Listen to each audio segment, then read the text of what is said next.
suggested I put my name on the wait list, and that's how I got a call. So I've been on the wait list for 5 years. it was just cabins in for breakfast. But every year I send in a postcard too. So someday I hope to get to have dinner, but it was wonderful. Highly recommend. So you're live streaming now. Everyone can hear about the wonderful. Yep, you're live streaming now. Well, with that, good morning, everybody. Welcome back to the commission. We have a jam-packed agenda today. So I think we're just going to kick things off first with introductions before we jump into the agenda. So first off, I'm Senator Maddie Daughtry. I represent Senate District 24, which includes the communities of Brunswick, Hartswell, North Yarmouth, and Pownell. And I would like to introduce my esteemed co-chair, Representative Cloutier. Good morning, everyone. I'm Kristen Cloutier, and I represent part of my hometown of Lewiston in House District 60. And I will pass it off to Representative Stearns. Good morning. My name is Paul Stearns. I live in Guilford. I'm state representative for House District 119 in Piscataquis County. And Senator Rosen. Thank you, Maddie. I'm Senator Kimberly Rosen. My district goes from Castine through the city of Brewer up to Lincoln. I live in Bucksport. Thank you. And Emily Ingerson. I'm Emily Ingerson. I own Ginger Hill Design and Build in Arundel, and I'm a small business representative. Sarah Bryden. Morning. My name is Sarah Bryden. I do leave of absence compliance work for a software company, and so my role is the expert on paid family medical leave in existing states and programs. And Charlie Mitchell. Good morning. I'm Charlie Mitchell. I own Bayside Bowl in Portland, Maine. I'm a representative of the hospitality industry. Thank you. And Drew Christopher Joy. Hey everyone, my name is Drew Christopher Joy. I work at the Southern Maine Workers Center, and I'm here as a representative of workers. And Commissioner Fortman. Hi, I'm Laura Fortman. I'm the Commissioner of the Maine Department of Labor, and I'm here to provide whatever technical assistance and support I can. Thank you. And Barbara Crowley. Good morning, I'm Barbara Crowley, retired pediatrician and leader at Maine General Medical Center. I'm here representing somewhat those of young children and mothers. And let me just apologize. I have another meeting I need to leave a bit early, so apologies. No worries. Life happens. Thank you. And then Bonita, I think I see that you're on the phone. If you'd like to unmute and introduce yourself. If possible. We aren't sure if she might be driving. That might be it. Well, for those who are watching, we also have Bonita Usher joining us by phone as well. I was doing names as I was going around the Zoom circles, squares of Hollywood Squares. Did I miss anyone while going through? I'm seeing nodding heads, so I think we're all set there. So in the interest of time, and I know several folks do have to head to other meetings in a little bit, I think we should jump right in. Up first, we're going to be going over the demographics of the workforce. And we have Mark, and you're going to have to help me with your last name so I don't butcher it. Sure, Mark McInerney. Well, the floor is yours, and please take it away. Thank you so much. So I think I might need to be a co-host of the meeting to share my presentation. Get Colleen and Anna. Oh, perfect. They've got you all set up. Great. So thank you so much for having me. I'm Mark McInerney. I'm the director of the Center for Workforce Research and Information at the Maine Department of Labor. And I'm going to provide some information about the makeup of Maine's workforce. And there are a whole range of different questions that were raised by this commission. And so I'm going to apologize in advance if my presentation feels a little bit disjointed, because there are so many different kinds of topics and pieces of information that I tried to put in here. So apologies in advance, but I think that there are a lot of different types of issues and a range of questions that were raised. I'm going to try to cover probably only at the surface level in this presentation. Let's see. Oops. Are those slides coming up on the screen? Not yet.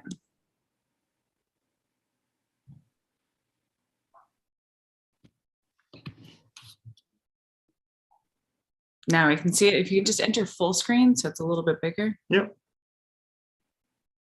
It's going a little bit slow this morning. There we go. Perfect. Great. All right. So to get started, I just wanted to provide kind of a high-level overview of the structure of Maine's population, how it changed over time. So Maine's population has stayed relatively flat over the previous 15 years or so, following pretty consistent population growth through the second half of the 20th century. And so kind of understanding, the change in the state's population and the demographic makeup of the population is going to be really important for understanding, Maine's workforce and the trajectory of Maine's workforce. So looking at the median age in Maine, it has continued to climb since about the 1970s or so, to the point that Maine's the median age in Maine is actually the highest of any state in the U.S. through 2019, and we can see how the median age in Maine has climbed at a faster rate, though it's also climbing throughout the U.S. It's climbing at a faster rate here in Maine. So a lot of the kind of demographic trends that we're seeing nationally, we see here in Maine as well, but they're more pronounced. This rapidly aging population is explained by a declining birth rate that we've seen over time, which is prevalent throughout the northern New England states, but again, slightly more pronounced here in Maine. It's actually been the case that Maine has experienced a negative natural population change in 8 of the last 9 years, from 2011 to 2019. So we saw, over the past 15 years, relatively flat but modest growth in Maine's population. That's really been driven by some in-migration, is what's driving that modest population growth that we saw in the beginning. If we look how the structure of Maine's population has changed over the last 30 years, there was a large cohort of baby boomers that, in right around 1990, most of those in the baby boom generation were in their prime working years, between the ages of 25 to 44. And through 2019, 30 years later, that largest segment of Maine's population has now aged into later career or retirement ages, between the ages of 55 and 74. And so on the older end of that 55 to 74, many folks have already retired, exited the labor force, or are near retirement, and many more are expected to retire in the decade or so ahead. We project that Maine's population in the 45 to 64 age ranges is going to modestly decrease in the 10-year period through 2028 because of that, the structure of the population that I just showed. And there's going to be a pretty dramatic increase in the population that is age 65 or older, with relatively flat or no change in the younger age groups between about 16 and 44. This is important because labor force participation tends to decline right around age 65, and we see that among the age 65 group, labor force participation is dramatically lower, with about 80% or more of the age 65 group being out of the labor force. Okay, so now that's a really quick introduction to the structure of Maine's population and how we expect to change in the years ahead. We'll pivot now to the labor force. The labor force includes those who are employed and those who are not actively employed but seeking work. Those are the unemployed. Those who are retired, who are not employed and not seeking employment, are not considered to be a part of the labor force. So that would include, again, folks who are retired, folks who are full-time students, or full-time care providers, for example. Because of the changing demographic structure of the population that we just discussed, Maine has had a gradual decrease in labor force participation over the 20-year period leading up to the pandemic. But we have seen some really dramatic changes during the pandemic, with a drastic decrease in participation during the pandemic. So while labor force participation has, decreased somewhat since the pandemic low point, it remains the case that labor force participation in Maine is dramatically lower today than it was just before the pandemic. For some context, if the labor force participation rate were the same as it was just before the pandemic, there would be about 22,500 additional people in Maine's labor force today. And so there are a range of pandemic-specific factors that are contributing to decreased labor force participation. We think that one of the major contributors is that there has been a number of retirements in Maine occurring during the pandemic. Some of those retirement decisions could have been altered by the pandemic, perhaps people exiting the labor force sooner than they would have expected, perhaps because of personal safety concerns associated with certain jobs that may be available to them. Or some folks might have had the ability to retire slightly earlier than expected because of a really hot housing market, high stock prices, or stimulus that has been put into the economy during the pandemic. There are a whole range of factors that are impacting other types of workers, with probably the most prominent being the impact that the pandemic has had on schools and availability of childcare. So we believe that the other most important factor explaining decreased participation as a result of the pandemic is less available or less affordable childcare for parents with younger children, and the effect that the pandemic has had on schools, leading to school closures, hybrid and remote learning models, which creates an increased burden of care on parents, which continues to suppress labor force participation.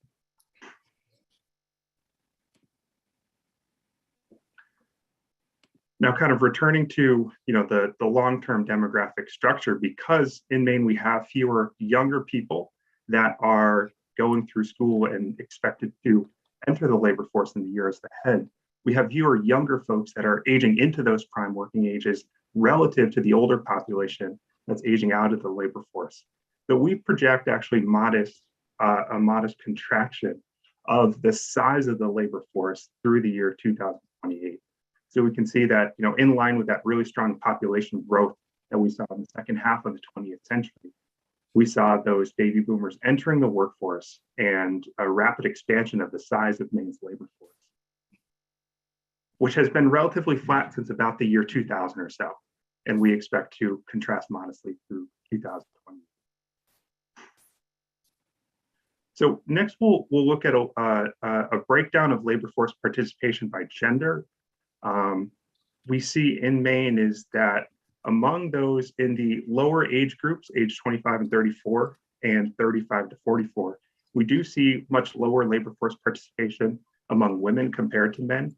And probably the primary reason for this is the provision of care, lower labor force participation among younger women who perhaps started a family and might be out of the labor force to provide care, or for some other reasons. We see that labor force participation among men and women tends to converge in the later age group around 45 to 54, and then it starts to decrease among both men and women and decreases substantially beyond the age of 65.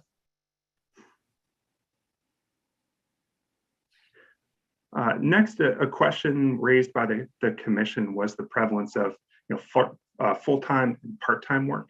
So this is a breakdown of the of employment in Maine by gender and part-time or full-time status.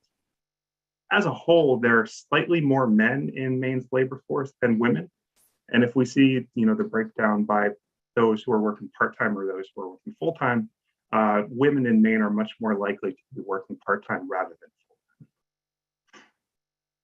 So about almost twice as many part-time workers in Maine are women compared to men.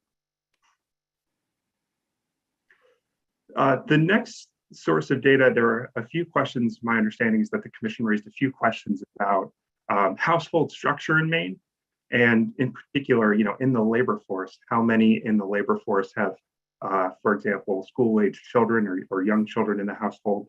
And what is the labor force status among those families that have school-age children in the household?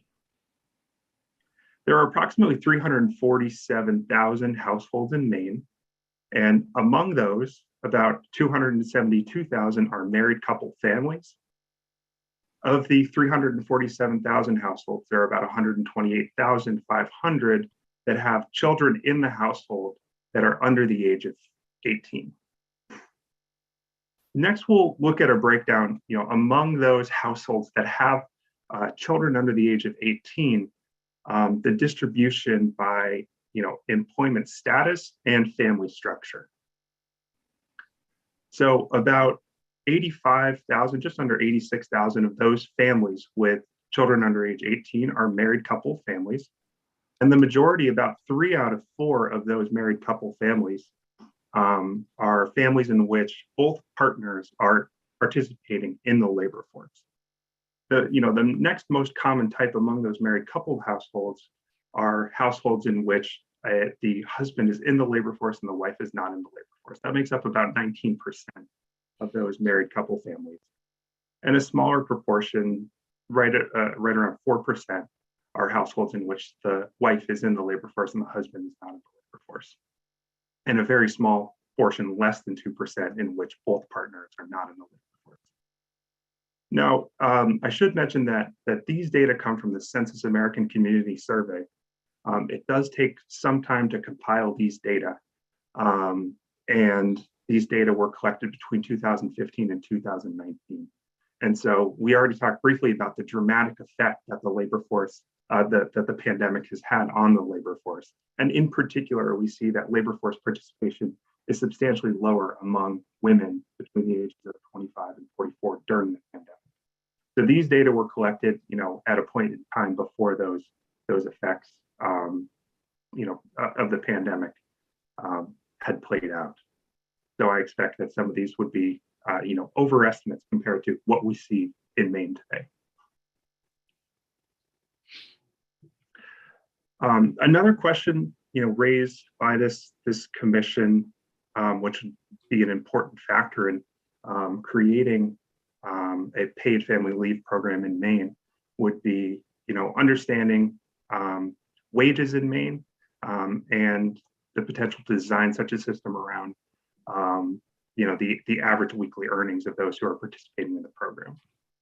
The most recent data that we have through this, is through the second quarter of 2021.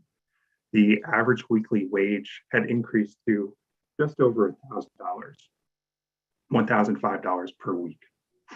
The average weekly wage is calculated by using the total wages that were paid during the quarter divided by the average employment level. The one question that I was hoping to address today was, how does part-time and seasonal work factor into the calculation of average weekly wages in the state? It's actually the case that employers report to the Department of Labor the total amount in wages that they paid to a worker, but they don't indicate to us how many hours that particular worker worked, whether they were part-time or full-time. So the average weekly wage is based on all workers in covered employment throughout the state, including those that might be working part-time or full-time. We take the total wages that are reported by employers covered by the unemployment insurance system, and we divide that by the average employment level during that time period to get the average weekly wage.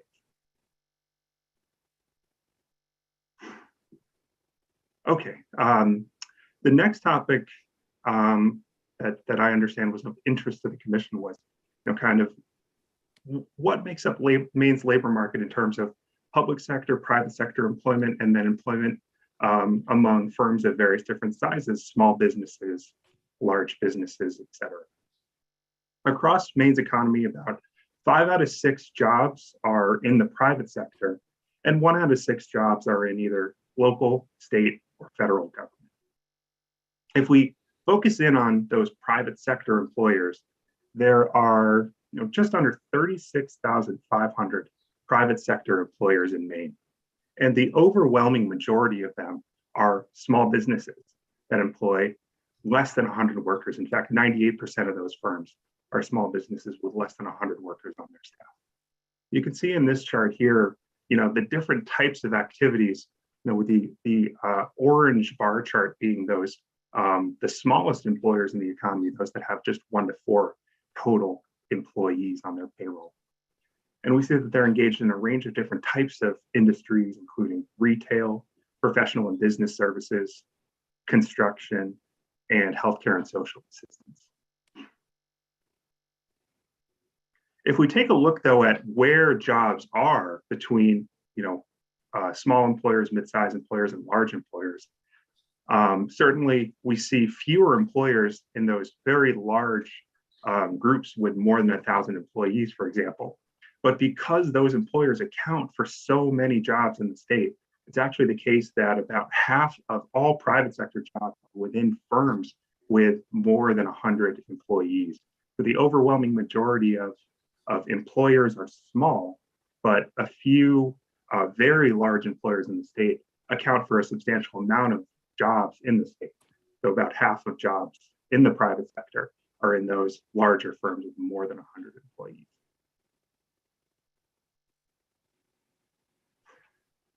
The last topic that I'll cover here is we have lots of information available about employment, labor force participation by disability status.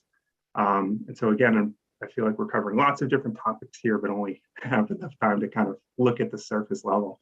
So if there are any additional questions beyond this, please don't hesitate to reach out. I'd be happy to follow up and try to answer more specific questions, provide more information. But one question that was raised by the commission was, about the population in Maine with a disability and those in the workforce with a disability.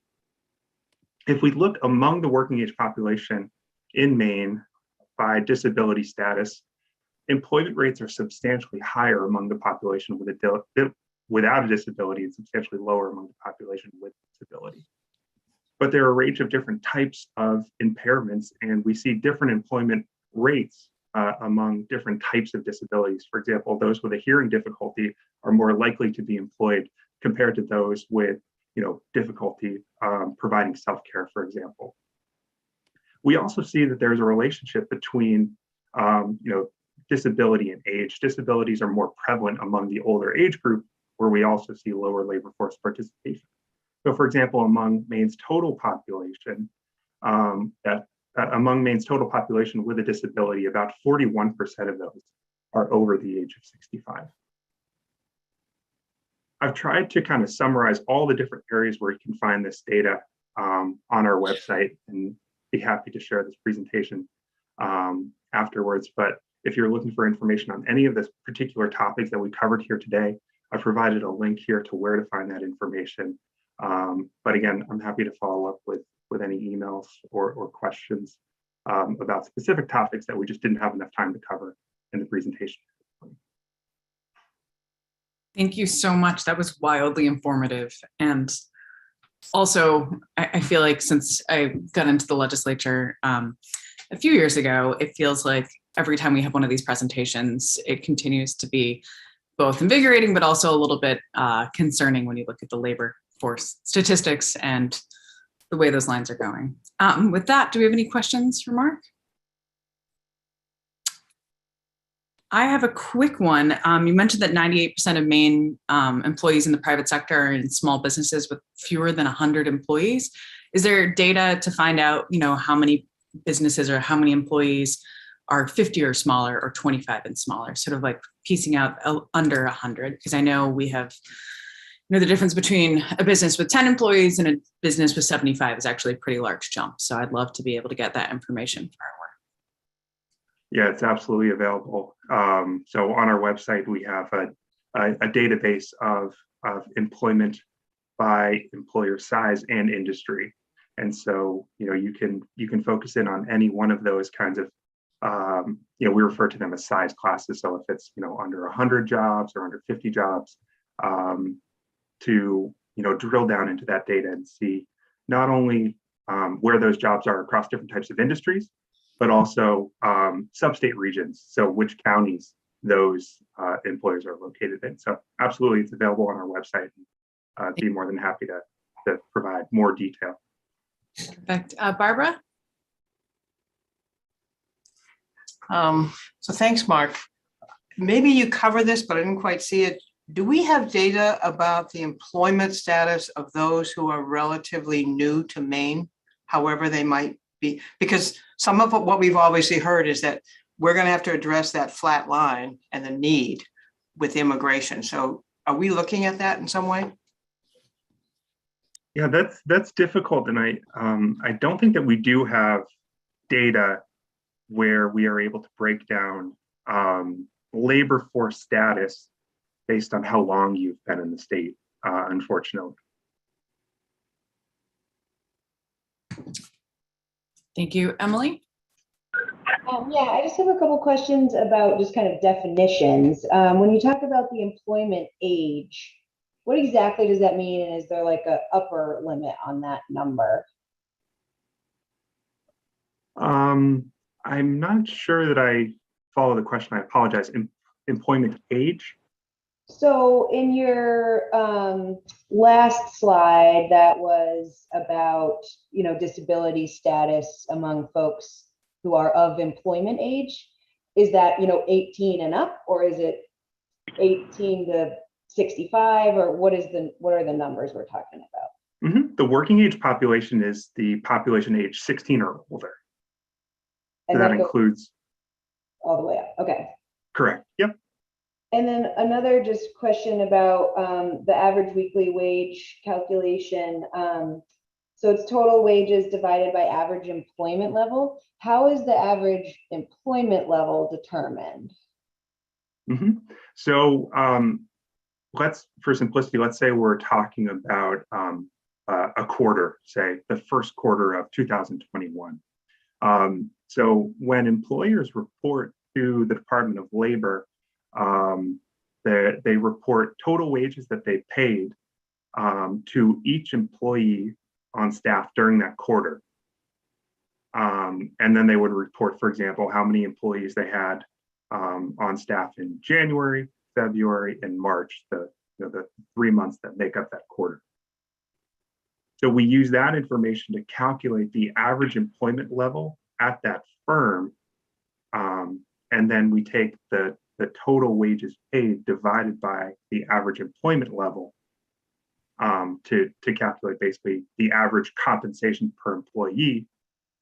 And if we're talking about the average weekly wage, then just dividing by the number of weeks that make up that quarter. So okay, if you had half of your folks part-time, half of your folks full-time, that wouldn't be reflected in the actual numbers. Effectively, what that would do is drive down the average weekly wage. Right. Yeah. Thank you. Do I have any other? Can anyone hear me? Yes, Benita. Great. Hi. I just have a question for Mark. Mark, thank you. That was really informative. But my question is, do we have demographics on the population and where they are as far as seniors, 65 and older, let's say, as far as the state of Maine? I think that this is going to have a large impact on their care. And I'm just curious as to where the population is going to be mostly affected. Could you clarify the question perhaps a little bit? Okay, so in Aroostook County, what is the population of the seniors versus in Cumberland County, the senior population? I would just like to have the demographics for the state as far as what that would look like. Do we Certainly. have that? Yes, absolutely. And there's a great resource on our website that I would recommend called our county profiles, where for each Maine county we have a lot of the types of data that I presented so far this morning, but broken down for each individual Maine county. So for example, the distribution of the population in that county by age and the distribution in that county by educational attainment, et cetera. So I would be more than happy to provide that information. Yeah, that might be a good another good question to follow up on after this meeting. Well, I just think that this is going to be, I mean, I know a lot of people think that it's going to be maternity leave, but I'm in the business of seniors, and I really think that this is going to, with our population in the state of Maine, the care that is needed for seniors is going to be extreme, as it is now. So thank you. Of course, thank you. Drew Christopher? Thanks. Thank you, Mark. This presentation was really informative and I think raises some really important questions for the work that we have at hand. I think specifically thinking about how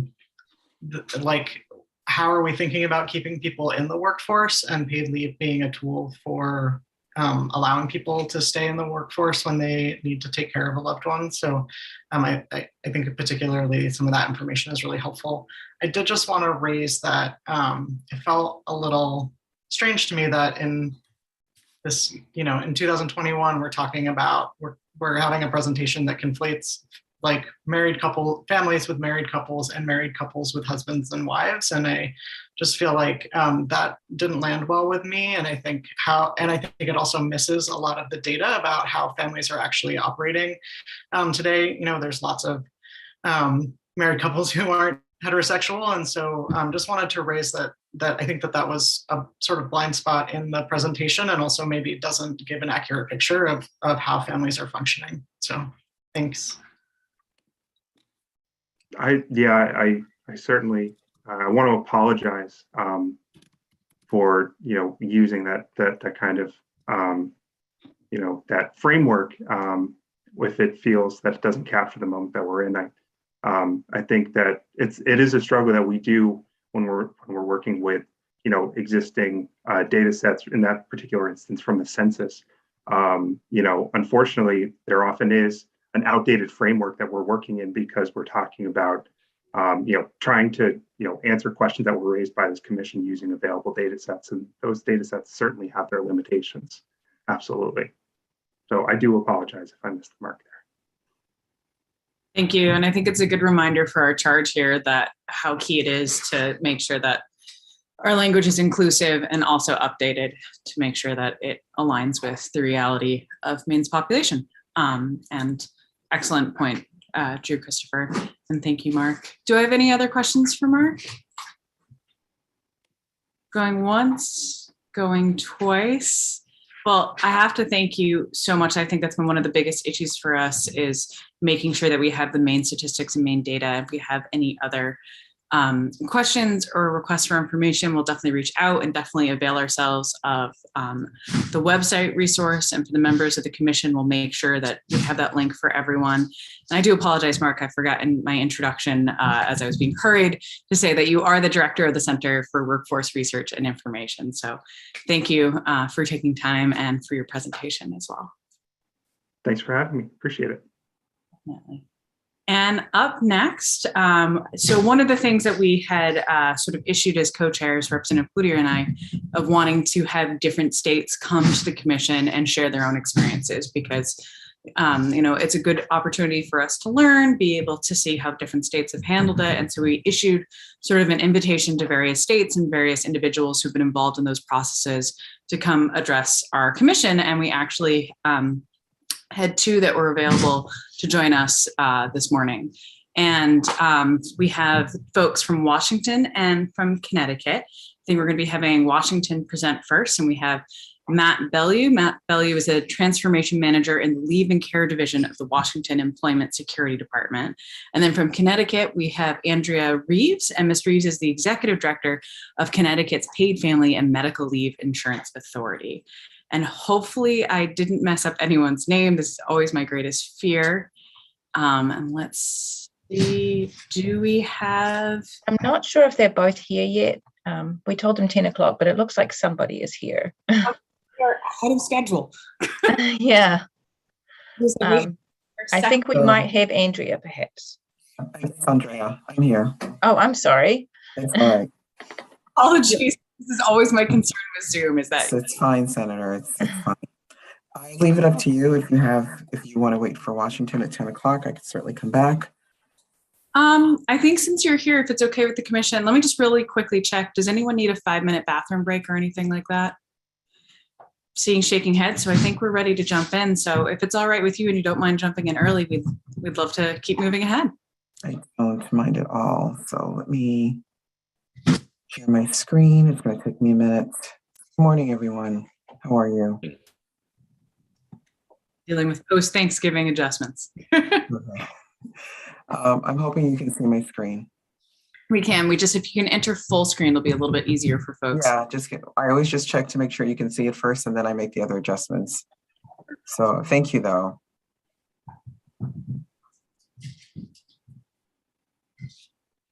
That's good to go.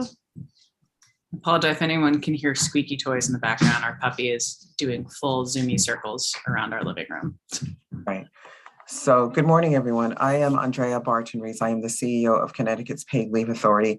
Its official name is the Connecticut Paid Family and Medical Leave Insurance Authority, but we don't call it that for obvious reasons.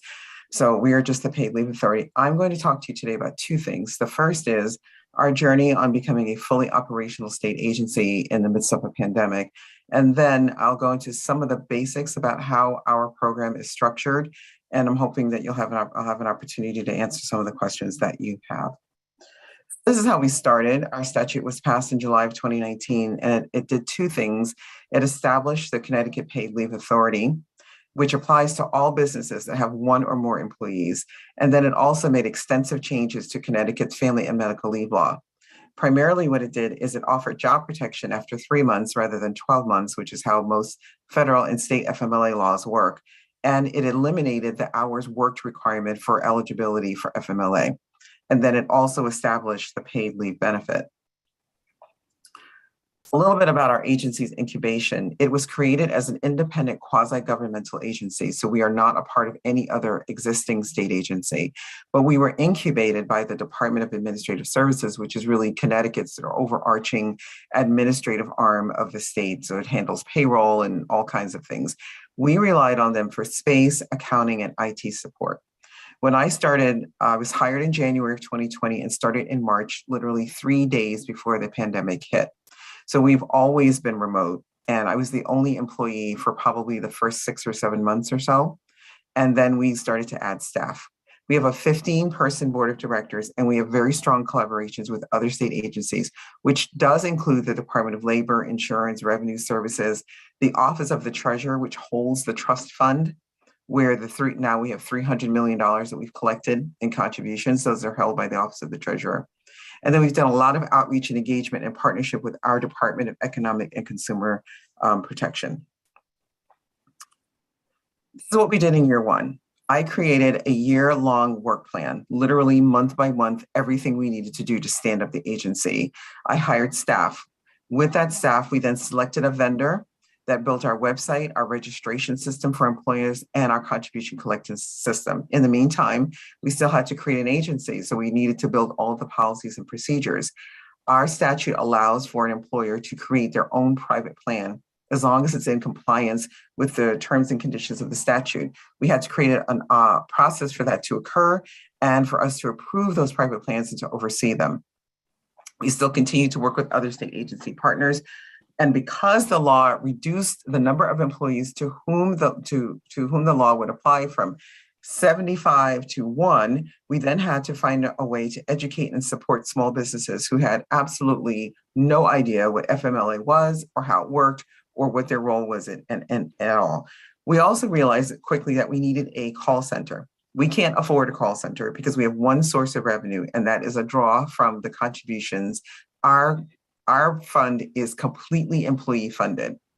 So we had to figure out a cost-effective way to do that. So we partnered with our local United Way, which acts as a support center. So people submit their questions online and the support center answers them and calls them back if they need a response. We spent the first year establishing the trust fund to collect the 0.5%. And we also established the procedures for accepting and managing those contributions. Year 2, we're still accepting and tracking the contributions. I did create a new plan for year 2. We approved the private plans. Then we had to turn our attention to collecting and, to claims administration, because we used to actually start taking applications for benefits tomorrow.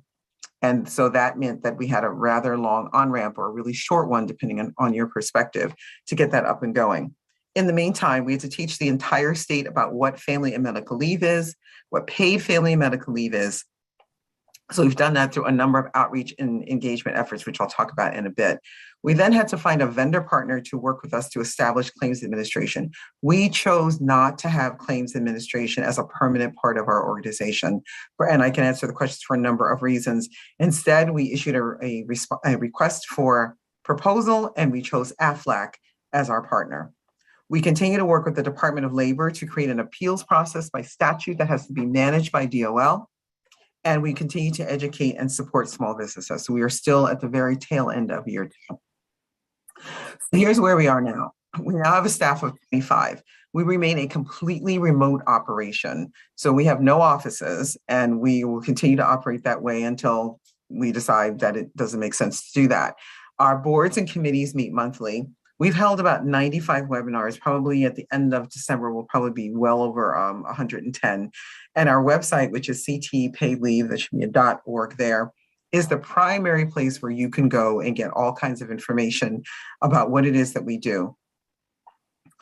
And here are some of our program metrics as of our last board meeting. We have now today, actually, we have 124,000 businesses that are registered with the Paid Leave Authority, meaning that they have to come in and let us know that they're aware that they have an obligation to withhold that 0.5% from everyone's paychecks in order to fund the process. We have a little over 300 million in contributions, and we do have a little bit over 438 employers who have chosen to provide their own plan. Those other two statistics you see there are the number of inquiries that we've taken into that support center I spoke of, and the number that remain open that we're constantly working. And we have about, close to 900 tax accountants and third-party administrators who are extremely key in this process, working with us right now. A little bit about our outreach and engagement efforts. We use every form of media you can possibly think of: radio, print, outdoor, buses, digital, trains, everything you can think of. And you can see here all of the ways that we try to reach people to let them know about what we're doing at every stage of our work. And I actually, right before this, I was just on a radio program, and so we continue to do that so that we feel accountable to people who've been paying in their 0.5%, and we want all of our stakeholders to know that the program is moving forward in the way that they intended. So here were some of the buses in the southern part of our state. The statute also allows for care for military families, and we thought it was really important for us to create certain specific materials for military families. So you can see that we're doing specific military outreach. We've gone to veterans hospitals and veterans homes and all kinds of places, and we've reached out to organizations that support veteran families and families of those who are on active duty to make sure that they knew that this paid leave benefit was available to them in case they needed it or wanted to use it in support of their loved one who is in active duty or in service. We also wanted to make sure that we reached minority communities. So you can see on the left side of our screen, we have a significant Polish population in Connecticut. So we have ads in the Polish newspaper. We also have a very large West Indian community in Connecticut as well. So you'll see that there is an ad in one of the largest West Indian newspapers in the state. We wanted to make sure that this is just two examples of how we reach. We're doing our best to try to reach as many people in as many areas as possible. Our website is very active. You can see October, just before we started talking about benefits, was one of the highest months that we've ever had. And we do keep track of these metrics because it lets us know where people go on our site, what's important to them, and then we manage the content according to the feedback that we get from these statistics. What lies ahead for us? As I said, tomorrow, we are opening our application process because benefits are payable in January of 2022. We're continuing to support small businesses by providing them with education. We actually have 3 people on staff whose sole purpose it is to walk people through the process as a small business so they can understand family and medical leave and the paid leave benefit. We'll be auditing those private plans and continue to approve those this year next year if people continue to apply for them. And of course, we'll be collaborating and providing oversight of our third-party claims administrator, and we will continue to collect and monitor the contributions. So here are some of the lessons that we've learned in standing up the agency. Everything takes so much longer than you think it will, so we try to plan accordingly. What we also found, and we were very fortunate, we chose excellent vendor partners because your success really does depend on how good they are and how willing they are to partner with you. The other thing that I learned as the CEO is I have never done this. I don't hire staff, I build a team. We have an extraordinary team of people that are very small, committed to what we do, and get all of this work done. I couldn't even put everything in all of these slides that they do every single day. We also feel it's important to over-communicate to our key stakeholders. We never want them to come to and say, hey, what's going on? We haven't heard from you in whatever period of time it is. We actually have businesses say to us, yeah, go ahead. Oh, I think we might have just had someone, Bonita, it looks like you are off mute. Do you have a question or? Okay, I think that was just an accident. Okay. So. All right, that's fine. I'll come back if you need me. Then I can't stress enough how important it is to really plan, which is just my nature. Well, then let me talk a little bit about the authority itself. I spoke about the statute that created us. We have really 5 primary responsibilities in that statute. They are outreach and engagement, developing the policies and procedures needed to run the program, establishing the trust fund and collecting those contributions, approving and auditing the private plans, and finally administering the claims for paid leave benefits.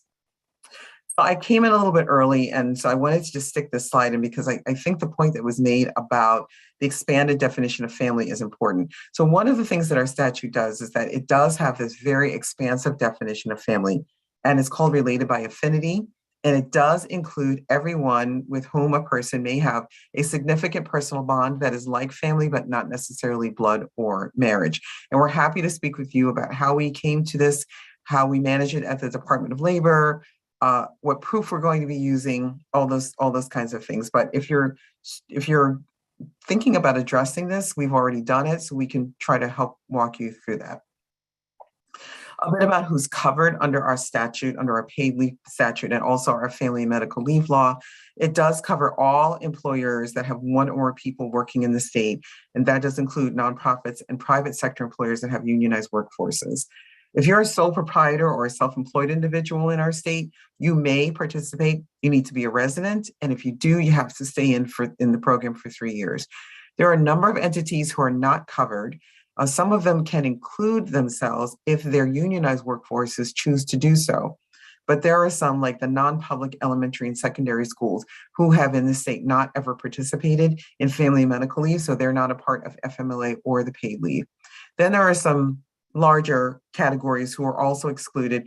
We have 2 large tribal nations in our state, and those are considered sovereign nations, as you know. So they are also not included as workers that are covered by the statute, as well as some of the other entities I have listed here. There are reasons for having family and medical leave: your own serious health condition, care for a family member, bonding leave for a child that's new to your family, for military caregiver leave, for qualifying exigency leave, and to take care of issues that arise for those that are experiencing family violence. And they are the same reasons you can take FMLA and also seek a paid family medical leave wage benefit replacement. Here's an overview of how our law currently works. So if you were to take family medical leave today in Connecticut, on the left side are the qualifications you need to meet just to take FMLA. And on the right is how the law is going to change in January. It eliminates the hours worked requirement. You can enjoy job protection after only 3 months with an employer. You will get 12 weeks in a 12-month period, 26 weeks for military caregiver leave, and only 12 of those are paid. And we do have an additional 2 weeks of leave that are available if you experience incapacitation during your pregnancy. One of the most important things that's changed is right now an employer can require an employee to use all of their accrued time off to cover part or all of the time that they're out on FMLA. Starting next year, an employer may not do that. An employee will be entitled to keep up to 2 weeks of their PTO, regardless of how long they're out on FMLA. So the formula of how it works in our statute, you get 95% of your base weekly earnings if you are at or below the minimum wage. If you earn more than that, you get 95% of 40 times the minimum wage, plus the difference between that and what you make, and you add those together. But the most that you can possibly get is 60 times the base minimum wage, which right now is $13 an hour in our state. So that's $780 a week. If you make more than that and you have an employer who offers short-term, long-term disability, some other kind of way to make up the wage difference, employers do that. We do not do that at the paid leave authority. So a summary of the entitlements that we offer: federal leave has not changed. Connecticut job protected leave, I just reviewed, about 12 weeks in a 12-month period. Military caregiver leave, the 12 days for family violence. They're the same reasons that you can also seek income replacement from the paid leave authority. That is essentially, in a nutshell, really quickly, what we're doing at the paid leave authority. You can tell I do this a lot, right? Just like whip right through it. So if you can, and I know I probably went through that quickly, I am happy to answer any questions that I can that you might have about what we're doing at the authority, the law itself. So I'm pleased to be here. Thank you so much. And thank you for taking the time to be with us on the eve of your launch, such a huge date for this program. So thank you. Do I have any questions from the commission? I have Commissioner Fortman.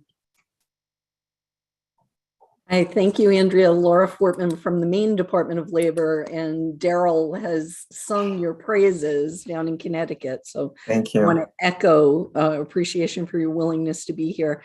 I'm really curious about your structure. And so it sounds like your authority is kind of like a hub, and then you have the United Way handling incoming calls, Connecticut Department of Labor doing appeals, and AFLAC doing the benefit payments. Correct. And so the benefit payments are paid for with 0.5% on payroll taxes. Who covers the admin costs? The admin cost is a draw from the paid leave trust fund. We only have one source of revenue, and that's the trust fund. So I manage the trust fund draw like an endowment. So I try to cap it at no more than 7%, and we just manage within that budget. So that's why there's only 23 of us, because we're really trying to keep our administrative costs as low as we possibly can. And we found it to be more cost effective to actually partner with outside entities rather than for us to continue to carry the administrative costs of hiring. Our benefit rate, our state employee benefit rate in Connecticut is 96% fringe. So we can't afford it. And so as wages increase year over year, our fund would be bankrupt in no time. So it's better for us, because of the way that our workforce is structured, to actually work with partners and manage the cost that way, and then hire internally strategically as we need to. And that just has more to do with how really our sources of revenue work and our labor force works. Okay, thank you. Can I follow up? So when your Department of Labor does the appeals, they absorb that cost, or there's a piece of the admin that you have an arrangement with them and they use that in order to cover the cost of the appeals? Yes. So statutorily, we are responsible for the cost of appeals. Got it. Okay, thank you. That's helpful. Representative Cloutier. Thank you, Madam Chair. So first of all, wow. I hope that you get to take like some kind of very long vacation, like after tomorrow, after this whole thing launches, because this is such a huge undertaking. And it's been this was super helpful for me, because it's been hard for me to think about how all of this comes together. And that presentation really sort of helped to make those connections for me. So I guess my biggest question is, what are kind of the things that you know now that you wish you had known as you went into this process? And then also what, like, in your opinion, what have been the biggest challenges to date? And I know that that might be a difficult question because you haven't launched yet. But if you had to name some things like going through the process, what should we be keeping our eyes out for, I guess? Okay. So thanks for the question. First, I'm going to respectfully disagree with you when you say that we haven't launched it. Oh, we most definitely have. Okay, so we have 124,000 employers that have registered. So they would beg to differ that they haven't launched. So we'll put it that way. I would say, oh my goodness. It's hard to say because no one ever anticipated we would try to stand up a new, hi Matt, by the way, good to see you. Kai, we spent a lot of quality time together. So I can tell you that. I would say that none of us anticipated having to do this in the midst of a pandemic. So one of the biggest challenges we had was really trying to get the attention of our state agency partners who were really essential in getting the work done that we needed to get done. So for example, we couldn't offer the private plan option without the cooperation of the Connecticut Insurance Department. And you can imagine they were inundated at the start of the pandemic and through the following year with insurers who were trying to figure out what to do with all of these businesses who had been adversely impacted by the pandemic. So that was very challenging to just try to get their attention and say, we want to be respectful of what you consider to be your priority, but I really need to get this done too. So my approach was, what can I do to help you help me? I don't want to just put this on you and say, I need to get this done. Tell me what would be helpful, what tools I could provide to you that would allow you to be able to help me get this done. And that, I think that approach really made such a huge difference because they said, well, can you give me a summary of what you need? What exactly are you looking for? What is it that you're trying to accomplish? And then I can be very specific about what I needed and get that back. The other thing is that, and we learned this from Massachusetts and from Washington State, is that the third-party administrators, those that do billing and payroll for your large employers, are essential partners. Do not ignore them. They are really, really important to you. So we started really early on in establishing that relationship with them, and it's been extraordinarily helpful.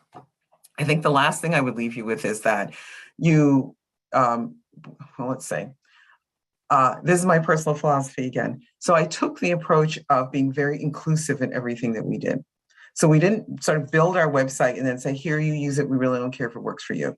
We actually we chose a vendor partner who used a user experience approach to building the website, and we tested everything along the way. Does this work for you? What does it look like? Do these colors work for you? Is it accessible to people with disabilities? Because the last thing you want is to have something that doesn't work for people and just sort of deliver it. And state government is notorious for this. We always have this reputation that we just sort of give things to people. It doesn't work, and we don't care. And we really just didn't want to have that perception, especially since we're using what I always say is people's paycheck money to pay for it. So that's what I would say. So that slide that I left you with, it says all the lessons that we learned, it's always going to take you a lot longer than you think it would. I'm a planner by nature, and I literally did plot out the entire year. I'm happy to share that with you. So what we did year 1 and year 2. And then I hired really, I'll put it this way, I was fortunate to attract really extraordinary people who were willing to take this journey with me. And I think those are really the important lessons. So don't hire staff, build a team. That's amazing. Thank you. Do you have a follow-up, Representative Cloutier? Sarah?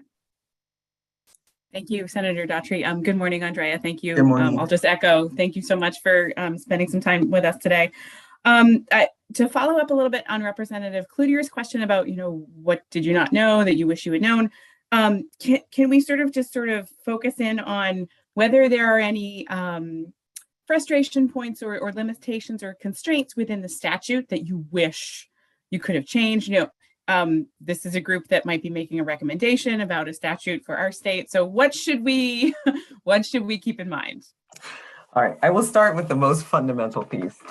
please make sure that when you create your statute, there is a link between making a contribution and having access to benefits. This may seem really obvious, but our statute does not have that. You could literally walk in tomorrow and apply for a benefit. And if you meet the statutory criteria, you can apply and never have contributed a dime. Not great. All right. So I don't think anybody really figured that out. It's probably not intentional, but yeah. Right. I think it was definitely unintentional, but that's not a good plan for long-term sustainability. But with that said, our actuarial analysis tells us we'll be fine for at least the next 5 years, if not longer. So it's going to be okay, even at the highest use. The other thing is our statute, it blocks people from getting the benefit if they're receiving unemployment insurance or workers' compensation at the same time. What it didn't anticipate is there are people who are partially permanently disabled on workers' comp who are working, and now as the statute currently reads, they are completely barred from receiving any benefit, although they're working and contributing. So that is really a fix that we need to put into place right away. The other thing I would say to you is that our definition of employer and employee was very broad and expansive, and it caused a lot of problems because it brought in a lot of people who we don't think were intended to be in the employee definition. Like, like the 16-year-old is working for their parents' candy factory. Like they weren't intended to be part of the paid leave program, but because they are an employee as defined by the statute, we don't have a way of exempting them. So what we're proposing in this next legislative session is to use our UI definition of employee and employer so that they are consonant with one another, and it causes less confusion for employers. Those are the top three that really come to mind immediately. Thank you for asking that question, Sarah. My notebook has been furiously filled with points. Especially on the link portion, as well as that's an excellent point about workman's comp. Hasn't really come to my mind yet. Do I have any other questions? I have a couple real quick. Actually, it looks like, I'm not sure, Drew Christopher Joy, I might be saying it backwards. I apologize, but he had that's right. Thank you. His hand up. Just quickly on a follow-up of that question. So my question about that is the 16-year-old who works in the candy factory like paying into the system? Like if they're not intended to be covered, but they're functioning as an employee, like I guess I'm unsure about why that's a case that we would not want someone to be eligible. Yeah, well, in part because their parents are objecting mightily because they're already covered under their health insurance. So they're like, my 16-year-old does not need paid leave. I'm already supporting them, and this is really a waste of their money. And they don't make that much. That 0.5% really does make a difference when you're 16. And this is a real example of the conversation we had with the parents who are the owners of the candy factory who were really displeased by this. And we don't have the authority to really make exemptions or exceptions under the statute. We just don't have the ability to do that. So instead, we're just making it as one of our top recommended changes to the statute. So that's why they don't need. His mom's like, he doesn't need paid leave. I'm going to be home with him if he's sick. He doesn't need to be doing this, and we understand that. You do a follow-up, Drew Christopher? Yeah, sorry. Can I ask one more question about this? So how would you change, what part of the statute would you change to meet that? I think my question, and sorry, my orientation toward, I work at a worker center. My orientation is always about the more people who are covered, the better. That's right. A universal policy. So my question is, how would you make an exemption that works for that situation?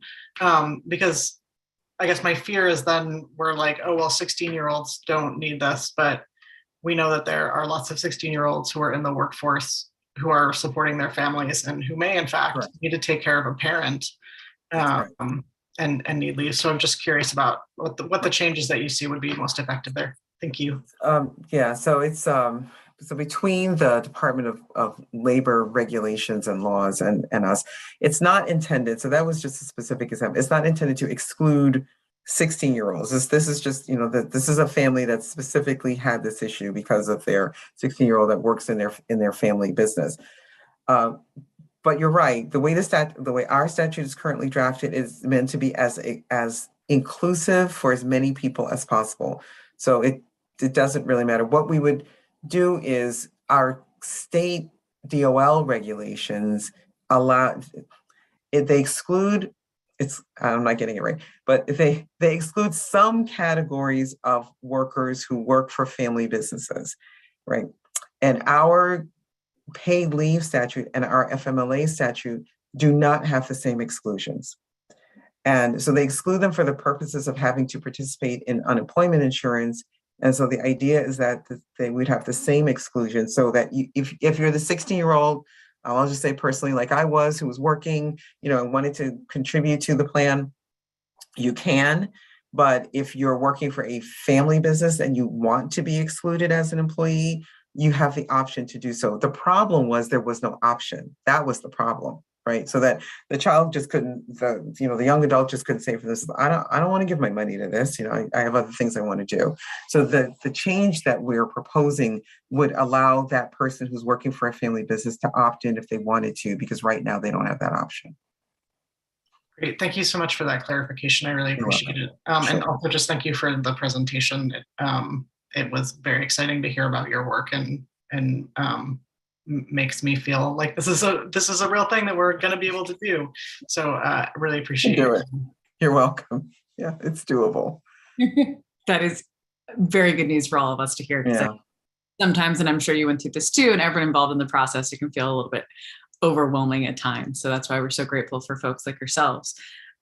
Real quick, I had a couple of questions. With the 0.5%, were you able to fund the trust fund in those, 2 years?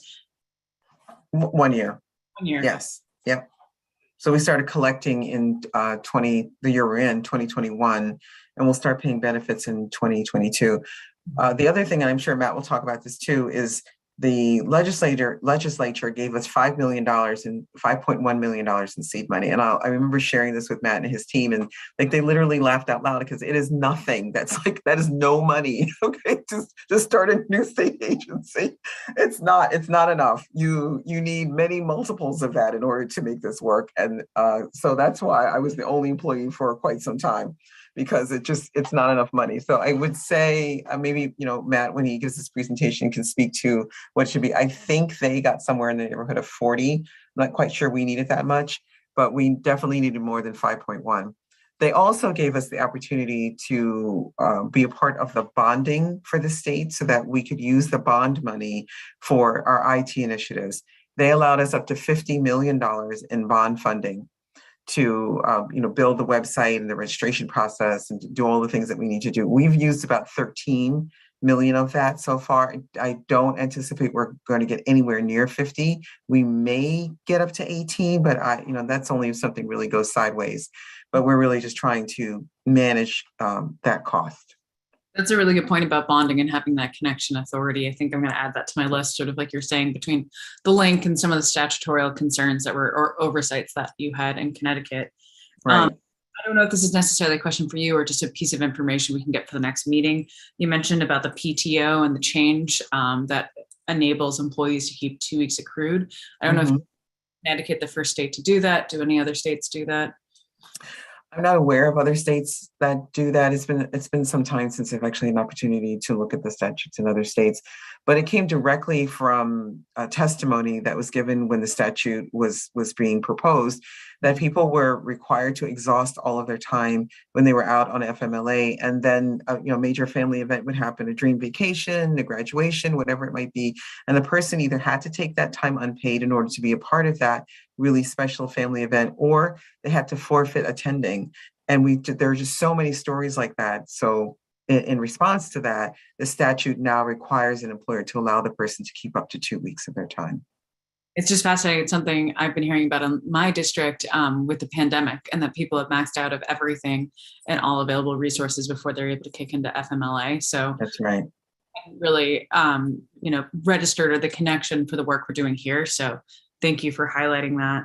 And then I'm just wondering, my last question, although I feel like I have a ton, and I'd love to take you up on that offer of seeing your plan. I think that'd be really helpful if you'd be willing to share those. But sure. Related by affinity, this is something we've been talking a lot as a commission of making sure we have a pretty broad definition, especially as Maine's an older state. We have a lot of caregiving situations for folks who are, neighbors or, extended family or chosen family. So I'd love to hear more about the related by affinity. Sure.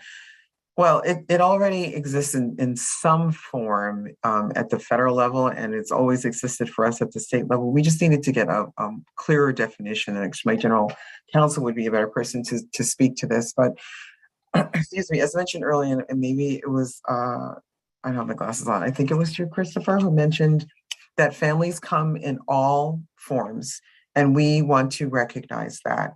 So that is why it was very, very important for the advocates of this law to include an expansive definition of family, and it's defined as related by affinity. The biggest question that we get around this is not whether or not we have relationships by affinity, but what's the proof?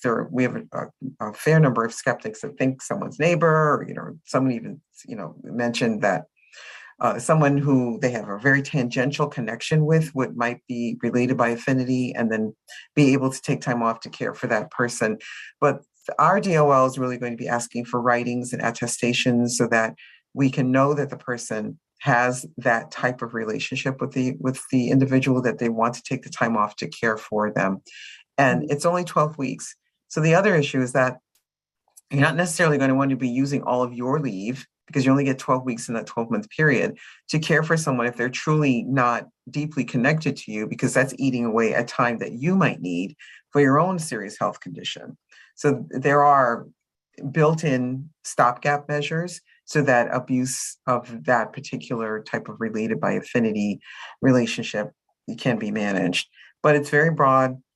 I can't really offer much more to it than that, but the Department of Labor, I think is really the person, the entity to speak to about how they've managed it in different circumstances under FMLA, because it does exist. Thank you. That's wildly helpful. And then my last question is the maximum benefit. Is it benefit year or calendar year for Connecticut? It's 12-month period. So and we use rolling, our agency will be using rolling back. Every employer has the right to count FMLA eligibility however they choose to. We will be using a 12-month rolling back period for the eligibility for paid leave benefits. But obviously eligibility starts in January. So now it's easy to count the rolling back, but as we get into subsequent years, it'll be a 12-month rolling back period. And then last question, are there any lifetime maximums in the Connecticut statute or program? There are not for paid leave. No. Perfect. Thank you. Do we have any other questions? Emily. Just quickly, thanks so much for the presentation. I was wondering, do you plan on sharing a copy of the presentation? There were a few slides I'd just love to spend some more time on. I'm happy to do that. Thank you. Thank you. That would be huge, huge help. With that, I'm not seeing any other questions. Thank you so much for your presentation and for your time. And we'll definitely be in touch. I'm sure we'll have a multitude more of questions, and best of luck for the next launch and the next portion for your plan. Thank you so much. I appreciate your time. Matt, good luck. Good to see you again. Okay. Bye. Thank you. Bye. Bye. And up next, we have Matt, and I am very nervous about massacring your last name, so I'm going to let you introduce yourself. No one gets it right. It's okay. I'm Matt Bulow, and I run the transformation team, is what we call it, in our leave and care division in Washington State Employment Security Department. So I was one of the original employees brought on to stand up the paid leave program. So I've been there since our inception. And I'm really excited to talk to you all today about our implementation. And in fact, as you were asking questions, I was writing down some answers that you were asking about other states, so I can help you out there as well, at least for what we do in Washington, not for what other states do. I don't have a formal presentation to share today. I'm so sorry. I got notice of this meeting yesterday afternoon and had some family stuff to deal with last night, so I wasn't able to put together a PowerPoint. And this is not a complaint, but the sun's not up where I live yet, so just didn't have a chance to put that together this morning. So is it more useful for you all? I did get some talking points that you all wanted to hear. Do you want me to start just talking through those? Do you want to just rapid fire questions at me? I'm good on my toes. I can do whatever. So what's most useful for you? First off, I have to ask, what time is it for you right now? 7:16 a.m. Oh my goodness. Well, thank you. I think if you just start with the talking points and then maybe take a little bit more free form, if you're fine. Absolutely. If anything comes up, just raise your hand either with the reaction button or wave, and we'll jump in with questions. So perfect. And interrupt. Feel free. Doesn't bother me at all. So I'll talk a little bit about the funding and how we were established. So Andrea's right. We were given a loan is how we were funded. And what she wasn't right about was the number. It was actually $84 million. And so our state legislature said, we put together here's what we think it will cost to implement the program. And frankly, it was a lot of guessing. And we based it on our unemployment insurance program. So we actually stood up the program within an existing agency. So our employment security department in Washington administers the unemployment insurance program, and we stood up this program as well.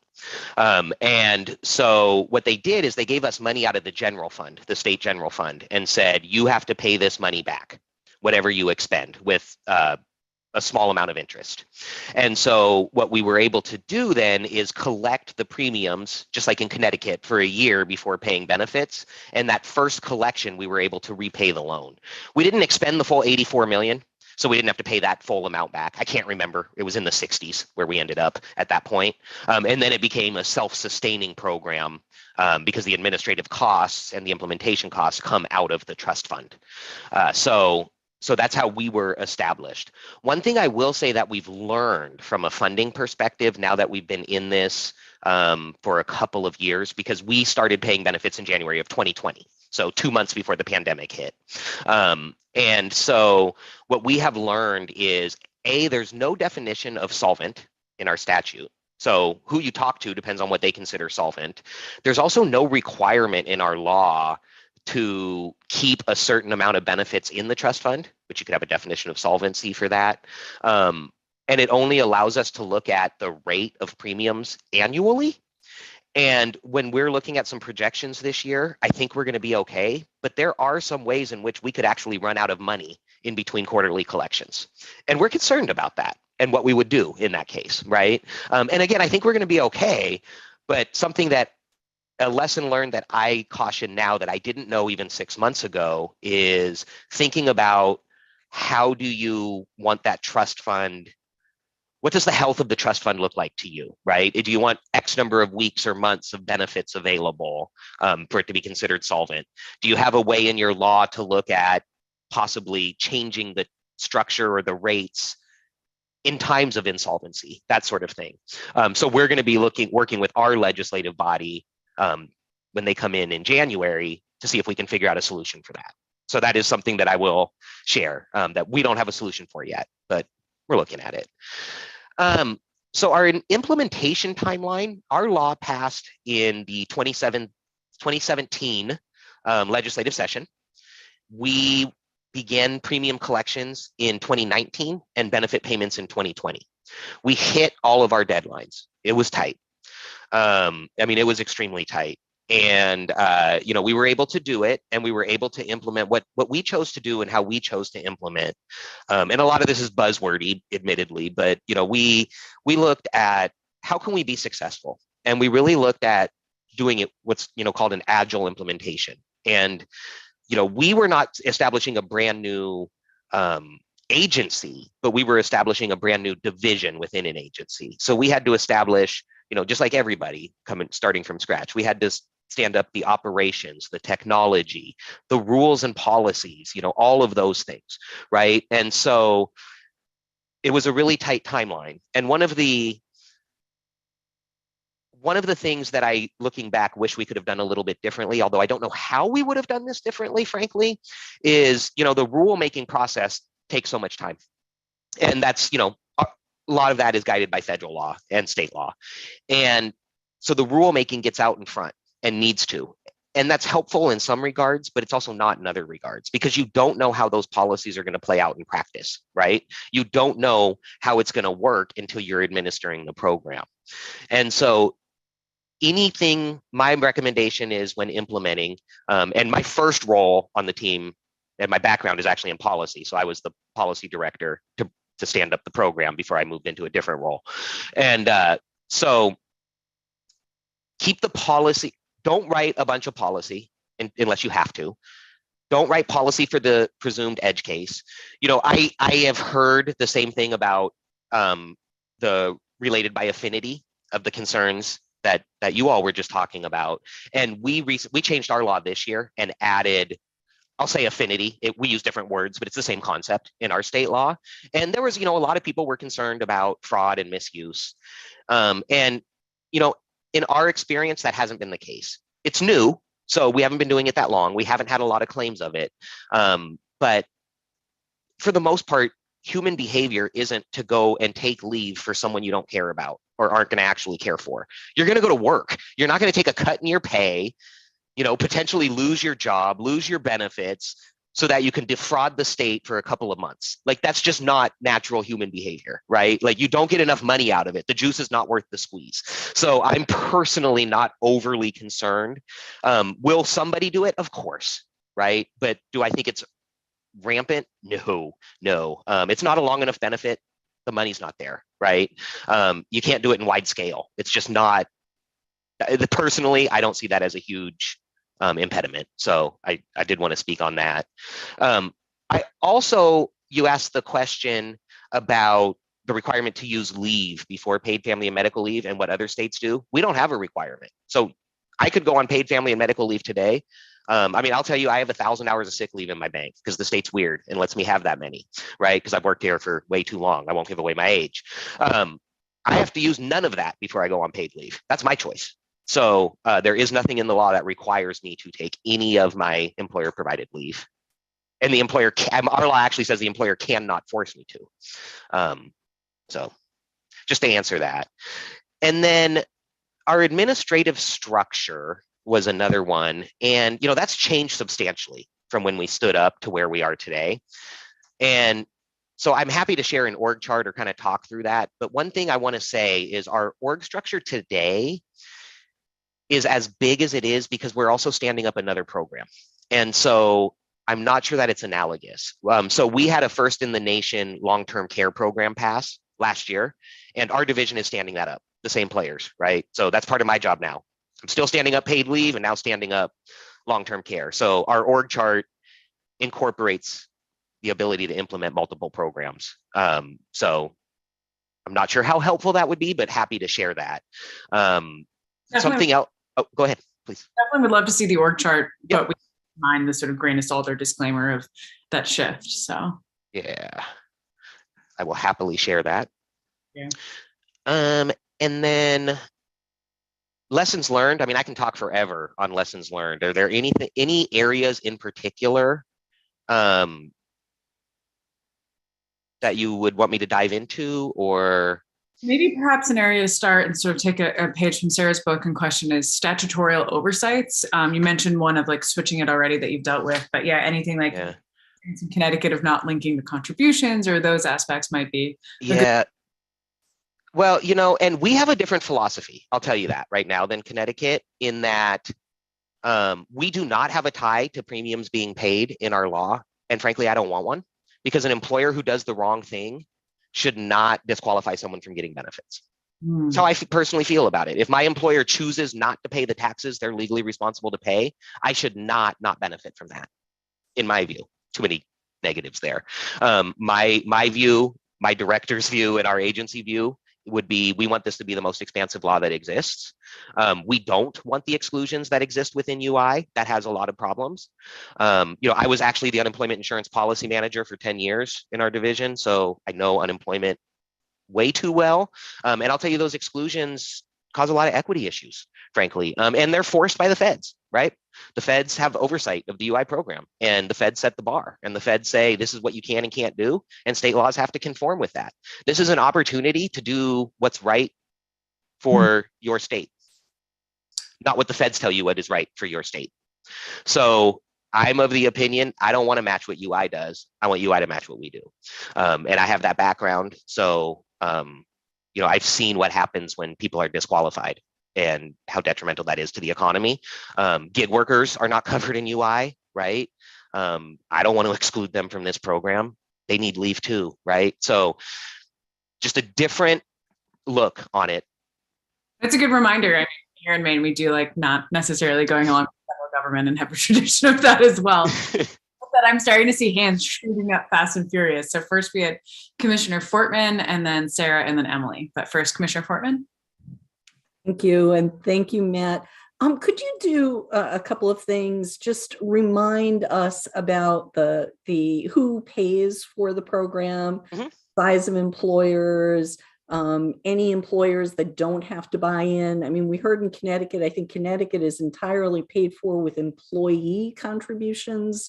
I think Washington State is different. Also, I think early on, there were options for some employers to opt out. I don't know if that's still the case or not, Matt. Sure. Yeah, I'll happily talk through that. So we have a split in our law, and it's kind of complicated. But basically, all employers who employ 50 or more employees pay a portion, and all employees pay a portion.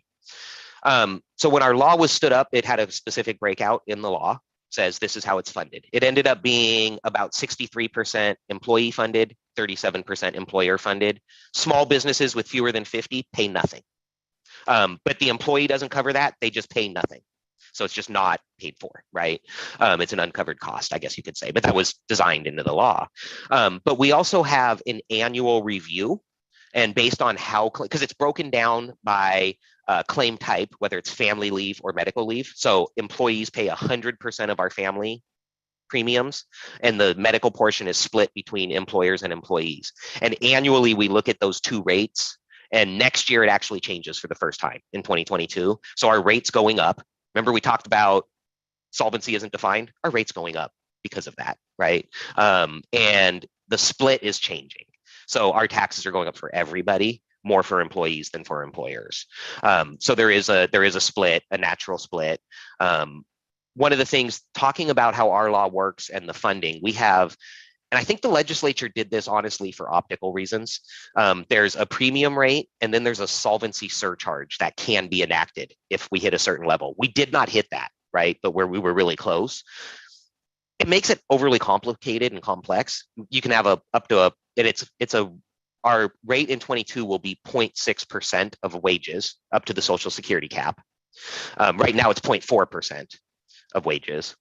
And we could implement a solvency surcharge up to 0.6 as well, but why not just have tax rates that go to 1.2? It makes no sense to have two different numbers and have to communicate that. And again, we haven't had to do that, but at some point we probably will. Employers can run their own program. It's called a voluntary plan in our law, and that there is no sunset on that provision currently. So employers still can opt out and apply for their own. We get very few of them because at this point, the state plan's cheaper. We got people who already had plans, really. You still can. Nothing prevents an employer from applying to run their own, and they can do the family portion, the medical portion, or both. And they can do the state program for one of them if they so choose. But it's not, what I would say around that is, for us, the way that our program was established, there's an application fee for a voluntary plan, and it's $250 one time. You can guess how quickly we can expend $250, right? Trying to decide, does someone's claim or does an employer's plan meet the statutory definition? I mean, you spend that before you make a decision easily, right? So we're not funded appropriately for it.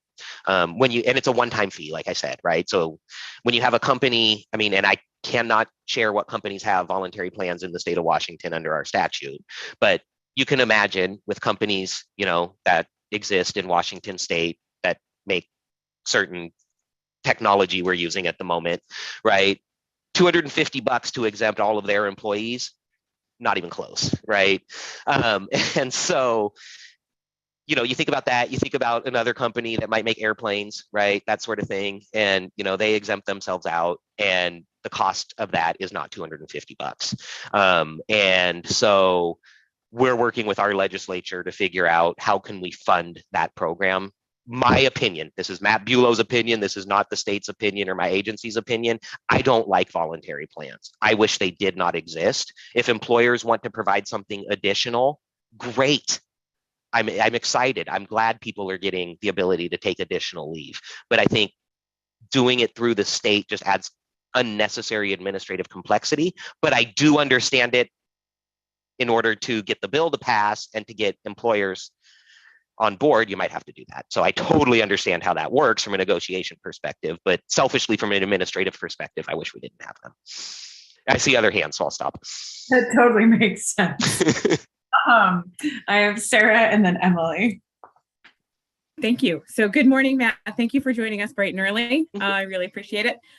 So just for context, so I do leave of absence compliance work for a software company. We do claims administration software. So my question is coming from that perspective and that through that lens. You were talking about how your division is within the agency of state government that does unemployment.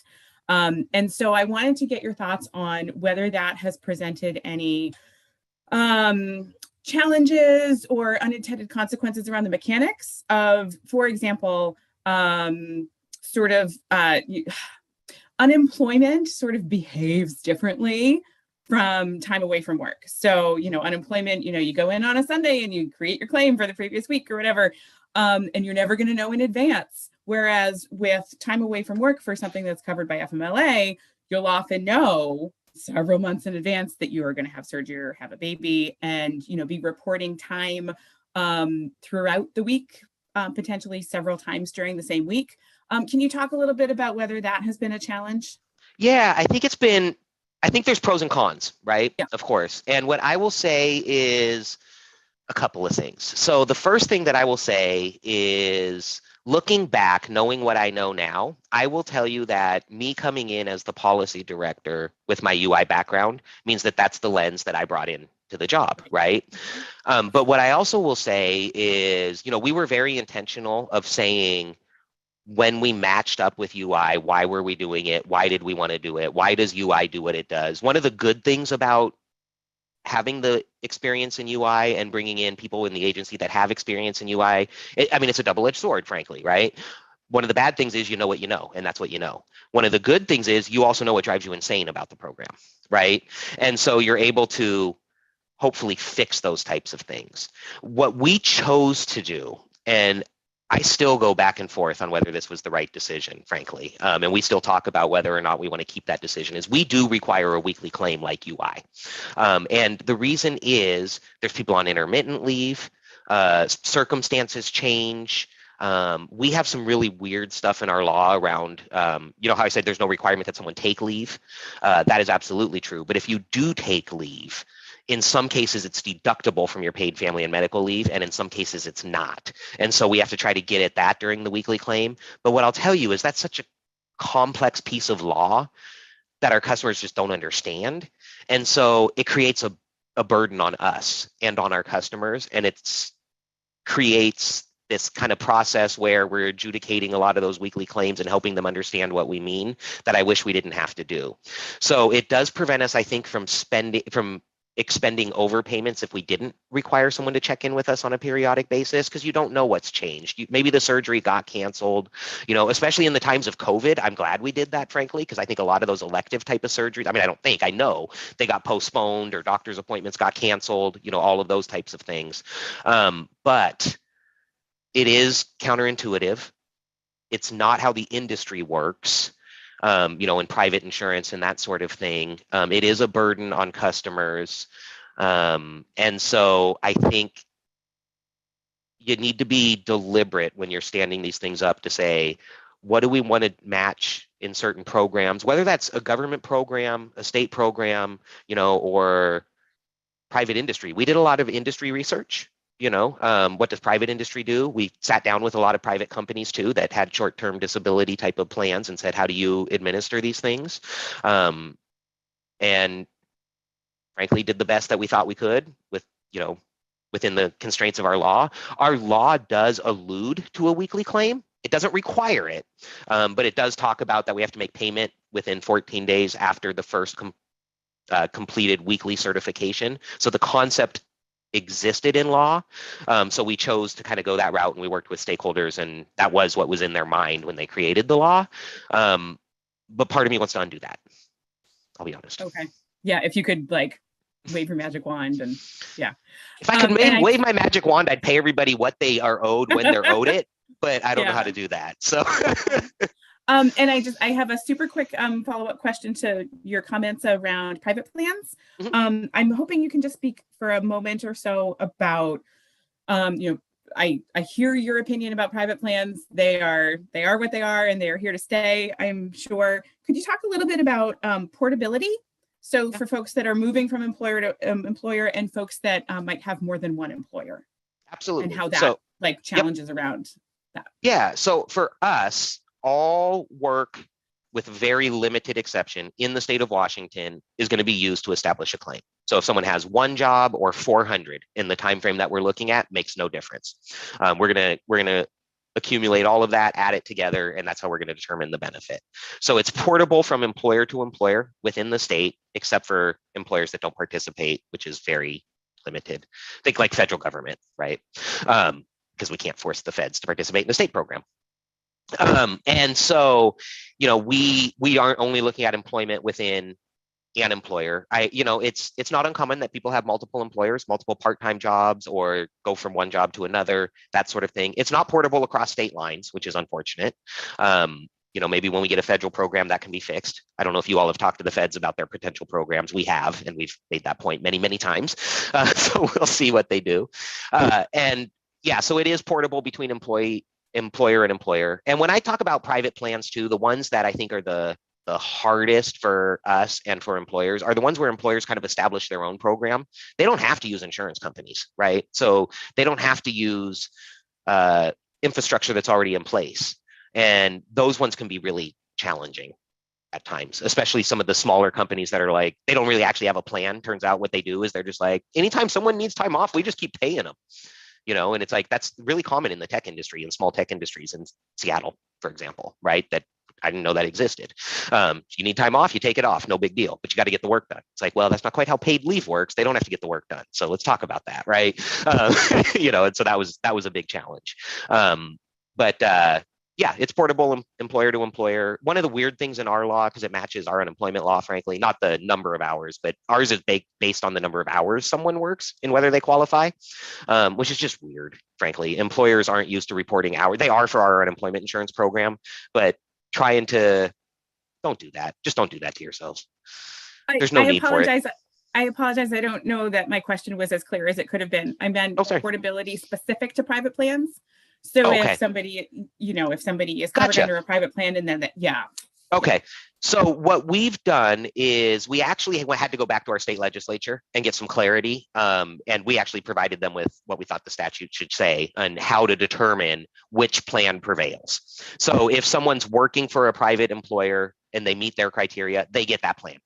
And they have to consider all the work that's done, not just their work. So they have to pay what we would pay or better, which is really honestly challenging because of our privacy law. I can't actually tell you as the employer about other work that your employee might have, ironically. So it's a challenge, one that we kind of have to navigate with the employer and the employee to share information, right? We can't, and we're working on that too with our legislature about what information can we share. And so we have so at times the state prevails depending on where someone's working, whether they're working, where they last worked, and how long they've worked there.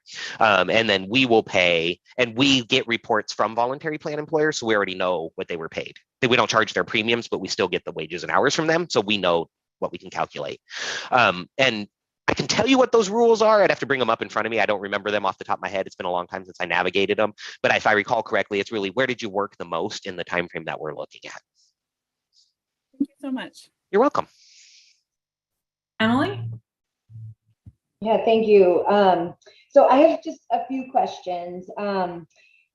One thing that I keep kind of circling back to is how do you handle workers who aren't on payroll? Like you mentioned gig workers, but there's lots of different types of workers who aren't on payroll. So how do you collect premiums for those workers? Well, so multiple ways. So theoretically, let's talk perfect world first, which is not where most employers are, but some are. So in a perfect world, we've communicated with them, they've communicated with us, and they understand, okay, for purposes of paid leave, I'm an employer and I need to file my report, even though I don't have to for unemployment insurance. That does happen here and there, but it doesn't happen all the time. Where I see it happening the most, frankly, is places like religious organizations, churches. They're exempt from UI in many cases, right? They're not exempt from paid family and medical leave. So they tend to report. Gig economy tends to believe they're not in for our program or any program. And that gets trickier. We are currently in the middle of an audit of some of those gig economy employers that you've heard of, that I can't talk about for obvious reasons. And I don't know for sure legally how they'll turn out, but I know how they'll turn out. And so, you know, that is a little trickier. So what ends up happening is a couple of different things. So let's say someone works for a rideshare company, right? And I'm going to use the word employer, employee, just because it's easier than independent contractor and maybe employer, right? So in that case, a couple of things, right? In some cases, I believe I'm not an employee because that's what they tell me, right? That's what everything that I've signed, that's what my contract says, right? Everything. We also have what's called an elective coverage portion of our statute, where people who are self-employed, independent contractors, members of an LLC, that sort of thing, can opt into our program. So we do have drivers and other gig economy employees who have opted in, and we don't know who they work for because they say they work for themselves. So we may or may not catch that if they file a claim, depending on the conversation. Other times, say a driver may come to us and file a claim, and we say, we don't have any wages on file for you. So we will do fact finding between them and the employer to determine should these wages and hours be added to the claim to validate the claim. And if we say yes, then we'll do that. Then we'll send it over to our compliance department, who may or may not go after the employer or do a deeper dive into why didn't they report for this employee? Do we not have reports at all? That sort of thing. And we sort of triage those and make decisions on what we're going to do with those, if that makes sense. Did that answer your question? So the coverage is not automatic for folks who are not on payroll, basically. Well, it's supposed to be, but mechanically it doesn't necessarily work that way. So as long as the employer understands that and is doing the right thing, then we're getting the information. But if the employer either doesn't understand that or doesn't agree or just isn't doing it, then we aren't going to know until someone reaches out to us. But we aren't going to automatically deny somebody's claim or approve somebody's claim because of that status. We're going to investigate it. Right. Is there anything that you can imagine in terms of setting up the law originally that would have captured those folks, or like a way to capture people that would make it easier? I mean, absent explicitly calling it out in the definition of employment or definition of employer, I'm not sure. I mean, it really boils down to looking at what is the legal definition of employee and employer, interpreting it, and then, I mean, bluntly, letting the lawyers fight it out. Yeah. Because that's what's ultimately going to happen. I mean, I can talk about audits and UI in my background there with Uber as an example, because it's public now, right? So what Uber does in UI is they pay nothing. They wait until there's an audit, right? They say, we don't owe you anything. We put an assessment on them. They file an appeal. They settle. They pay us the back taxes because no precedent is set. Lather, rinse, repeat 5 years later. Okay. That's what I expect to happen on the paid leave side as well. So they don't have to admit to anything. They don't have to lose.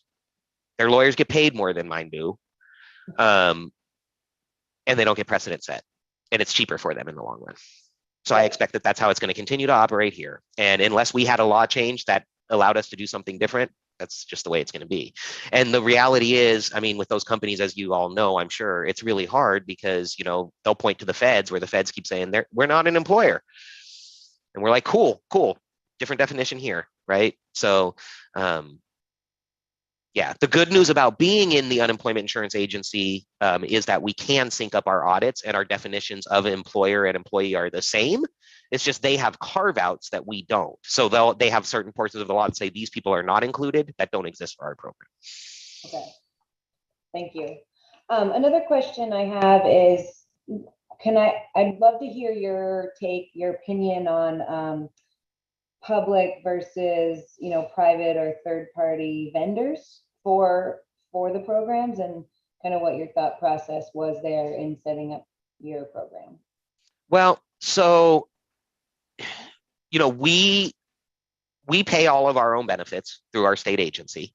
We're not like, say, New York, right, that set it up where everything's done through an insurance company. We didn't set it up that way. It was set up that way through the legislative process. But, in our state, the way that this bill was negotiated was really interesting. And frankly, I thought it was fantastic. So, just a little background, I won't bore you with too many details, but in our state, we have a ton of initiatives. We're in a very initiative heavy state, which is fantastic, right? And so in the year prior to this bill passing, we had statewide paid sick leave passed by initiative. And employers obviously were not happy, right?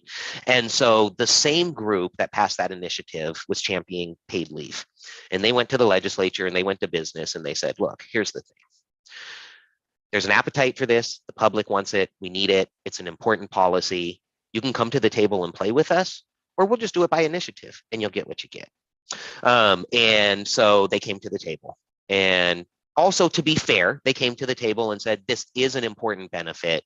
This is something we want for our employees, but we want it done well. We want it done the right way. We want to make it not too hard on employers. We want to make it so everyone's not just committing fraud, all of those things. So they came to the table and had lots of discussions with the legislature at the table. They brought in a few people from the agencies at the 11th hour, but mostly excluded us from those conversations. But, would reach out to, can you do this? Can you help us with technical assistance on this type of thing? And they decided the best way for the program to be run was for the state to do it and for employment security to do it. I agree with them. Obviously, I work here, but I'm sure could be arguments made all around on that. But ultimately, I think it was the right way to go about doing it. I'm not familiar enough with the other models and how they're working in other states to have an opinion on those, so I just don't have one. But I do like how we operate. So. Okay, thank you. And then just one last question.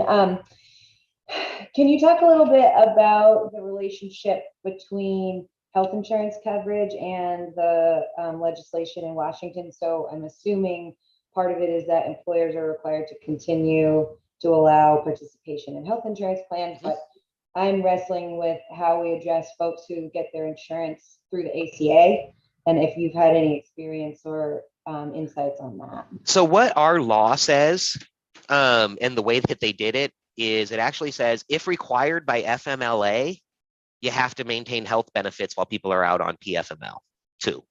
What we have interpreted that to mean, and that's not quite the statutory language, by the way, it's more nuanced than that, but that's essentially what it says. What we have interpreted that to mean, and I stand by our interpretation, even though business would argue with me, business would say what that means is if they're on FMLA, they get health benefits, to which I would say, then there's no need to have anything in our statute. What I would say it means is, if they're on our leave, whether that leave would have or is covered by FMLA or not, if under FMLA you have to keep their benefits, you have to keep their benefits here. And so that's how we've interpreted that. That's what we've told employers. Employers know whether they're required to maintain health benefits during FMLA. If we've had a dispute on that, I've not heard about it. I don't hear about every case. I don't work in operations. I've not heard of any dispute rising to my level or above on any employer saying or employee having a dispute about health insurance. I do know there's been several questions about it that have gone to our ombuds office. We have an ombuds office in our statute, which is not part of our division, but is part of our agency. And we work really well together, but they're kind of an independent office where I know she has gotten questions about it, but never a formal complaint. So. Okay. And then have you thought at all or gotten any questions, comments about folks who get their insurance through the ACA? And not that I'm aware of. Okay. I'm sure they've come up, but I've not heard of any of those questions. Okay. Thank you. Any other questions? Starting to see the Zoom faces happening, which is always my concern at this time of day. Real quick before we move on and before we wrap this up, Matt, wondering if there's anything else we haven't touched upon, any sort of like top line messages, especially you've mentioned a lot of different things that have been either difficult to navigate or need, touching up, but anything else that you think we should know while we're going? Yes. Okay. So firstly, one of the most important things you can do from a statutory perspective is require whoever's implementing this to do outreach and fund it. So, what we found is looking at other states' take-up rates, looking at our uptake. We had a lot higher uptake rate at the inception of the program than most of the others. We did have an outreach component in our law. We were required by statute to go out and do certain things in certain languages, in certain communities. And it was part of that $84 million loan to do it. So one, okay. Secondly, and this is less statutory and more administrative. So I'm not sure what you all do. So I don't know how helpful this is for people who aren't administrators. But what we learned is in establishing our program, we took all the resources we needed, put them within our division, put them under the purview of our division director, took all the centralized services that normally would have been centralized. My job is policy director, right? Normally that's a centralized function in our agency. I moved out of the policy division into the paid leave division and worked for the director, right? Our communication staff, our HR staff, so that we could go out and hire and not have to go through all of those things. And that proved invaluable even before the pandemic hit. If that had happened, if we had not done that, and then the pandemic hit, being the unemployment insurance agency, you can imagine where all the centralized resources were focused. We would have failed. We would not have successfully implemented. So I always tell that to the administrators, anything you can do to get all of the resources you need within your control during implementation is in your best interest. Because if you've ever done a project, I have, where I've implemented a new UI benefits system, where I've had resources that are, well, the project can have them 50% of the time, right? We know what that means. You don't get them. They know who they're answering to, and it's not the project, right? So at the end of the day, that's hugely important. You also want to make sure you assign people to the project who want to be there. And if you're taking people from other parts of an agency, it needs to hurt. If it doesn't hurt, you're not taking the right people. So, I mean, usually you'll get two kinds of people who offer you people for a project. You'll get the people who are like, I want this to be successful and here's my best. And then you'll get the people who are cool. Take these, and those aren't the people you need or want. So I think that's hugely important. And then something from a statutory perspective that we learned early on that may or may not be a hurdle, frankly, for other states. It was a hurdle for us because we don't have an income tax. So we don't get individuals' wage information aggregate annually, right? There's just no state income tax in Washington state, which is why we've become the payroll agency, frankly. And so, when we have a cap on premiums, that's the same as the Social Security wage cap. And when our law first passed, it looked at the earnings of an individual, right? So if I have 4 jobs and I hit the wage cap in June, my employer should stop withholding. Well, at ESD, I don't know between your 4 employers when you've hit that. No clue if or when you've hit that, right? Because we get wages on a quarterly basis. So we went back to our legislature and asked them to tie that to the employer level, which made it much easier. It does mean people are paying more if they have multiple jobs potentially, although generally speaking, people who hit the wage cap for Social Security don't have multiple jobs, right? That's not 100% true, but tends to be true. And so we did that from an administrative perspective and from an employer perspective, because employers were asking us, how are you going to tell us when they've hit the cap? And we're like, we don't know. So we did that statutory fix before contributions begin. So that's something that I always advise other states to just kind of look at those caps, make sure it's something you can actually administer, because we could not, what was handed to us. That is an interesting, that like not tie-in, not having that, data and being able to put that cap in. I hadn't thought of that. Any other questions? Seeing none, Matt, I have to thank you so much for getting up before the sunlight, the joy of— I have a 5-year-old. I was up. Perfect. Thank you for sharing all of your information. If there's anything you think of, anything you think while you're taking care of said child, if something pops into your mind, please send it our way, and vice versa. We'll definitely be reaching out with a lot of questions. I think one of the benefits of being in this position is we have states like yours that we can reach out to and, really sort of pick your brains about best practices. So thank you, thank you, thank you. Absolutely. And we're happy to help, just so you know. I mean, we view everyone's success as our success, and we're happy to share our story, both the good, the bad, and this isn't a burden. So if we can help, please reach out. Absolutely. Thank you.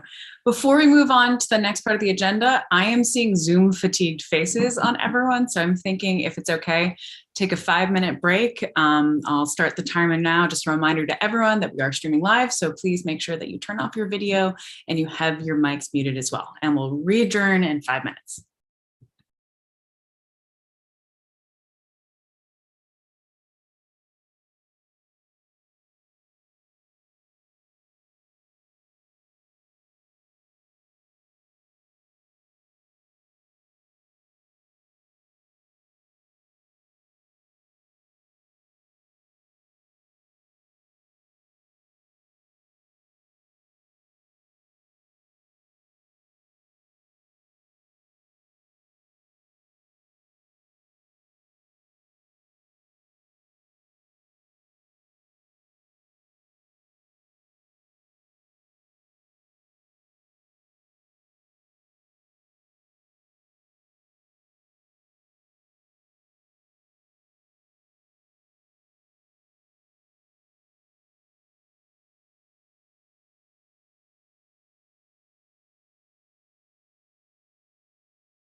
Okay, everyone, my timer on my phone has just gone off on 5 minutes. So this is everyone's official reminder to get your last stretches in and make your way back to your computer screen.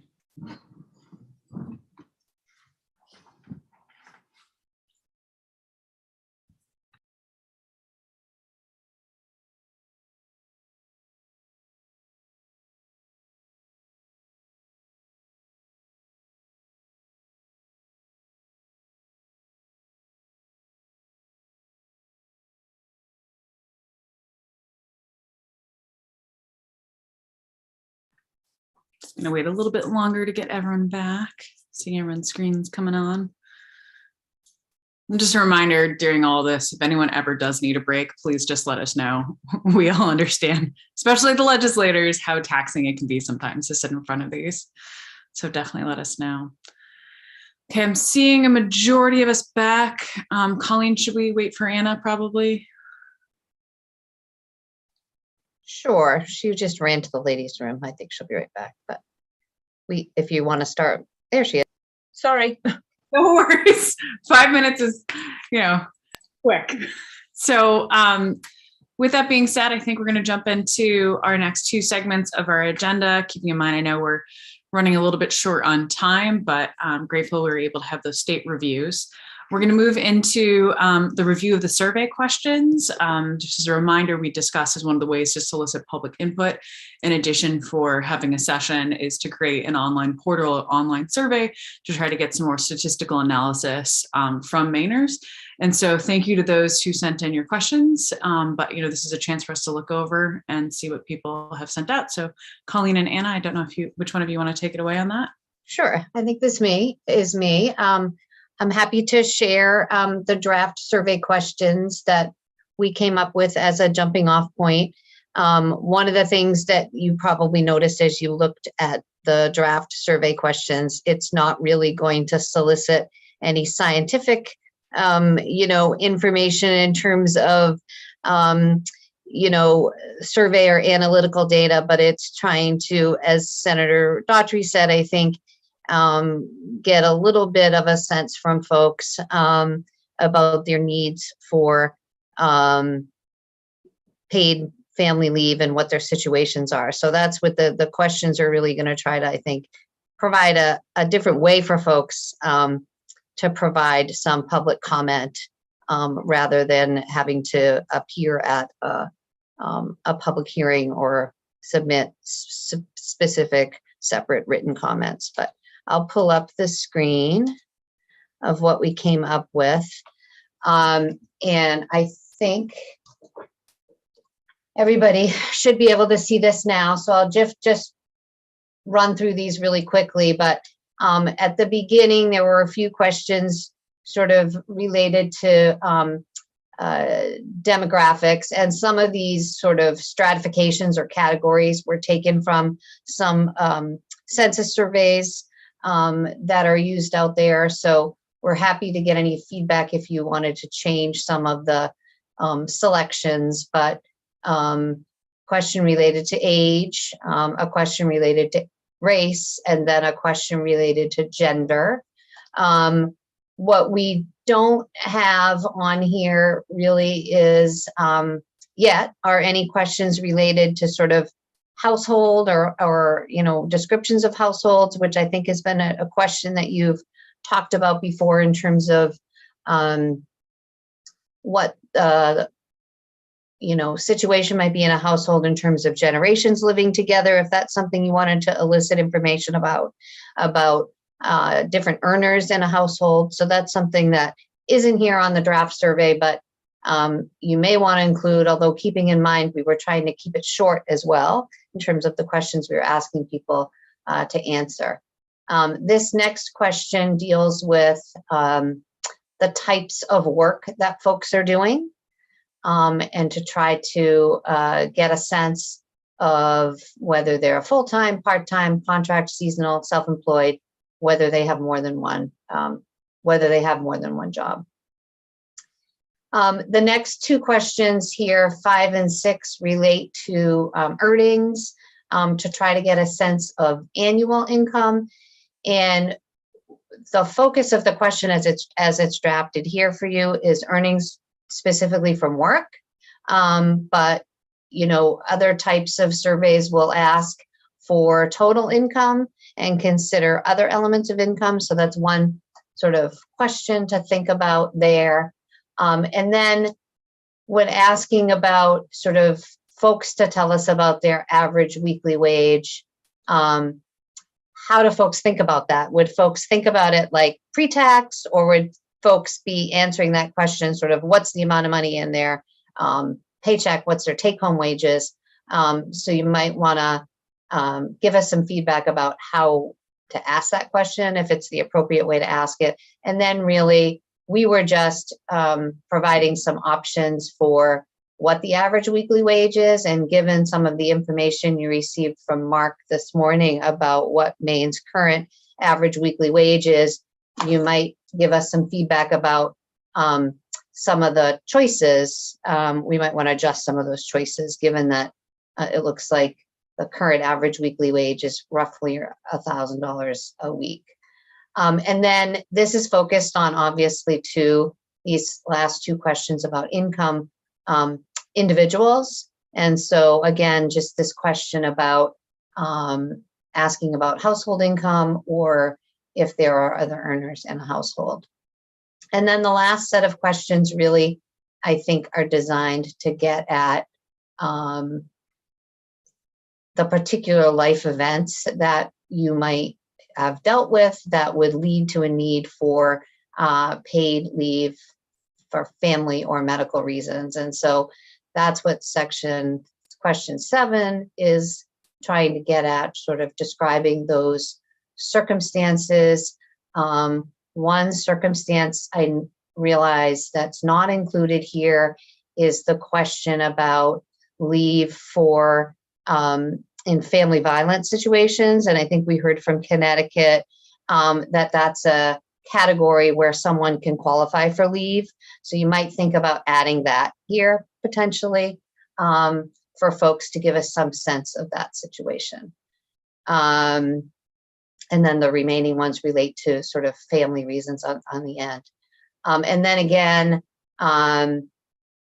asking folks that if you had one of those life events, whether it related to caring for yourself because of a serious medical condition, caring for others, or whether those other categories fit, how have you handled them? Whether or not you took time away from work, whether you didn't take time away from work and were able to deal with it, what type of payment you were able to receive for that. And so that's what question 8 is getting at. And then an opportunity for folks to describe a little more and provide personal comments about that situation. Question 10 is intended to get at the future, for someone answering the survey in the next few years. What life events do you anticipate that you might need family and medical leave for, and to indicate that. Question 11 is how, if you do have one of those life events, given your circumstances, how do you think you'll be able to deal with it? Whether or not you won't have to take time away from work, if you do have to take time away from work, what you'll do. And again, a opportunity for folks to provide more information if they wanted to do that. And then the last question is really getting at how much time off from work you think you might need to deal with those situations that you've either might have dealt with in the past or you anticipate in the future. And again, we've kind of structured it here in 2-week blocks, but you may want to think about expanding that. I think we heard from Connecticut that there's some opportunity. Some states really are tied to sort of 12 weeks or less of leave and over a 12-month period. And then some states offer additional leave depending on certain qualifying circumstances. So we'd welcome any feedback if you think we need to adjust the selections on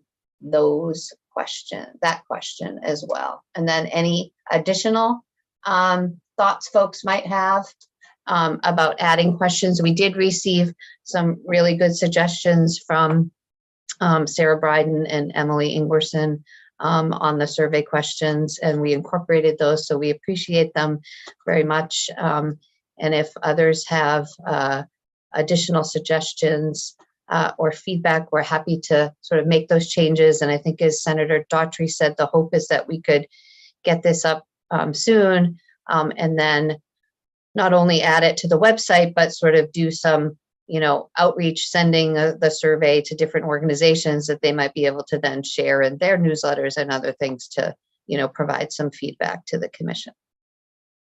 Thank you so much, Colleen. Representative Cloutier, then Drew Christopher, and then Commissioner Fortman. So just following up quickly on what Colleen just said about question number 13, I'm wondering if we want to add the language over a 12-month period to that question, just to be clear about what time frame we're looking at. That's a good suggestion. Thank you. Drew Christopher? Thanks. I had a couple of sort of small suggestions around and around the questions. Just sort of looking at the demographic stuff. I think what is your gender is a question that might be clearer there, especially if you're leaving an open space so that people can put in what is right for them. And then I know that the census is committed to erasing the identities of Indigenous and Native American people, but it would be good to add that, I think.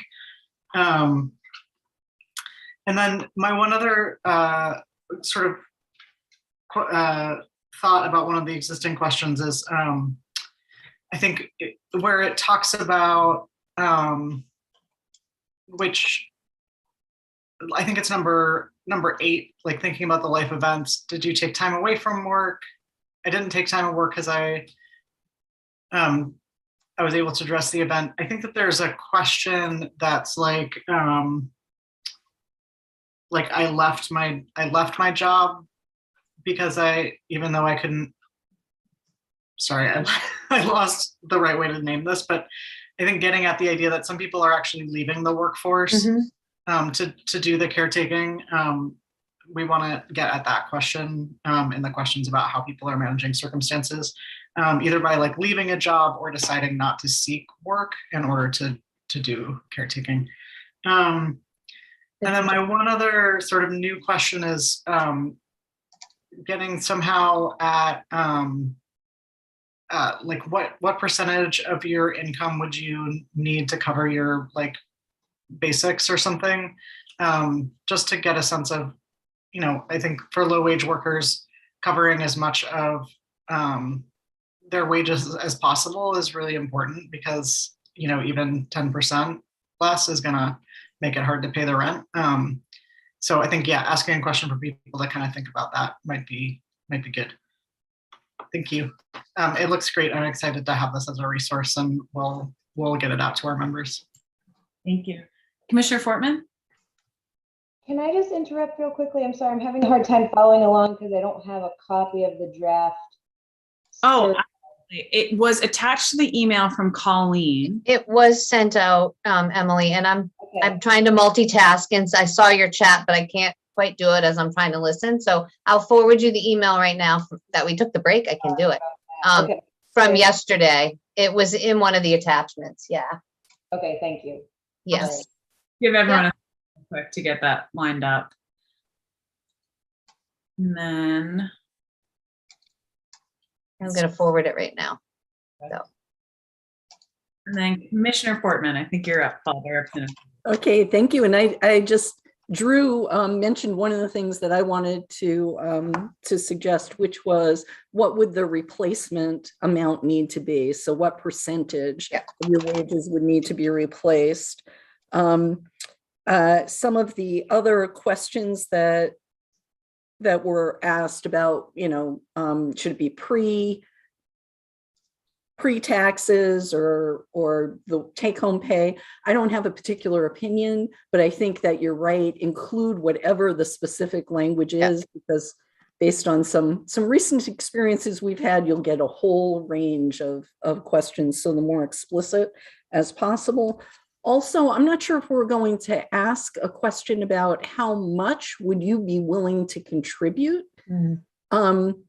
Because I think that that's important to know as well. And I'm not sure exactly what the parameters should be around that. We heard Connecticut talking about 0.5% of your payroll. Is that reasonable? I'm not sure how to frame it. And I'm not sure if this is the only opportunity we'll have to solicit that information. But that would be good. Also, if we're talking about individual income versus family income, if we want both, break those out and keep those separate. And then the other thing is this is very much how I would look at this as an employee. Are we going to do a separate survey to ask for similar information from employers? Based on size of employee, whether or not they wanted to contribute to it, or are we trying to get everything from just this one survey? Commissioner Foreman, you immediately jumped in exactly where I had my little question scribbled. So sorry, Rep. Cloutier, I'm going to jump in real quick. I was wondering if it'd be possible, and that was literally what I was wondering about, if we don't want to necessarily build 2 surveys, and I also don't want to make more work for us, but if there's a way sort of in the opening demographics to identify where we're asking about employment, maybe if someone is an employer, and if so, they could say what size employer they are, because we have, we heard 98% have businesses of 100 employees and fewer. I know that's something we definitely love to get, and also add about how to pay for it. But if there's any way for us to be able to have that within the survey as well, would be great. And Representative Cloutier. Thank you, Senator Daughtry. I would also be interested in asking that what percentage are you willing to contribute question of employers as well. I think that would be helpful. And then I'm just wondering, in questions 5 and 6, are we looking to get at something different there? Because those questions are relatively similar in my mind. And I'm wondering if there's a reason why we're asking both that I'm not seeing. I think what I was thinking in sort of doing that was trying to break it out between, like, looking at what your average weekly wage was, trying to get at the question of for the commission, what's the right landing point for how much wage replacement should, if you're going to make a recommendation, is it going to be, and using that gauge to try to get get that information. You may not need that now that you've gotten the demographic information from the Department of Labor about what Maine's current average weekly wage is. And then with regard to question 5 about, how much you earn or what your income is, that was intended really, I think, to get at the discussions you've been having about maybe recommending a sliding scale in terms of providing more wage replacement for folks who are on the lower end of the income scale than others. So that's where those were trying to get at. But if there are different ways to ask that,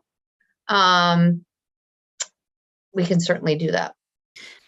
I mean, I guess I was just thinking we could figure out what the weekly, with either one of those questions, we could figure out either what the annual earnings are by multiplying the weekly wage, right? Or less, I guess, accurate would be, I guess neither one would actually be accurate because weekly wages can vary from week to week. Right. Okay, that's helpful. Thank you. Mm-hmm. One thing on the weekly wages, as Mark was saying, that's sort of it's an average to get to that number. So I feel like even though we have that number of 1,005, we should probably keep that in the survey, knowing that had been. I see Commissioner Portman nodding her head, so I feel like that's the right direction.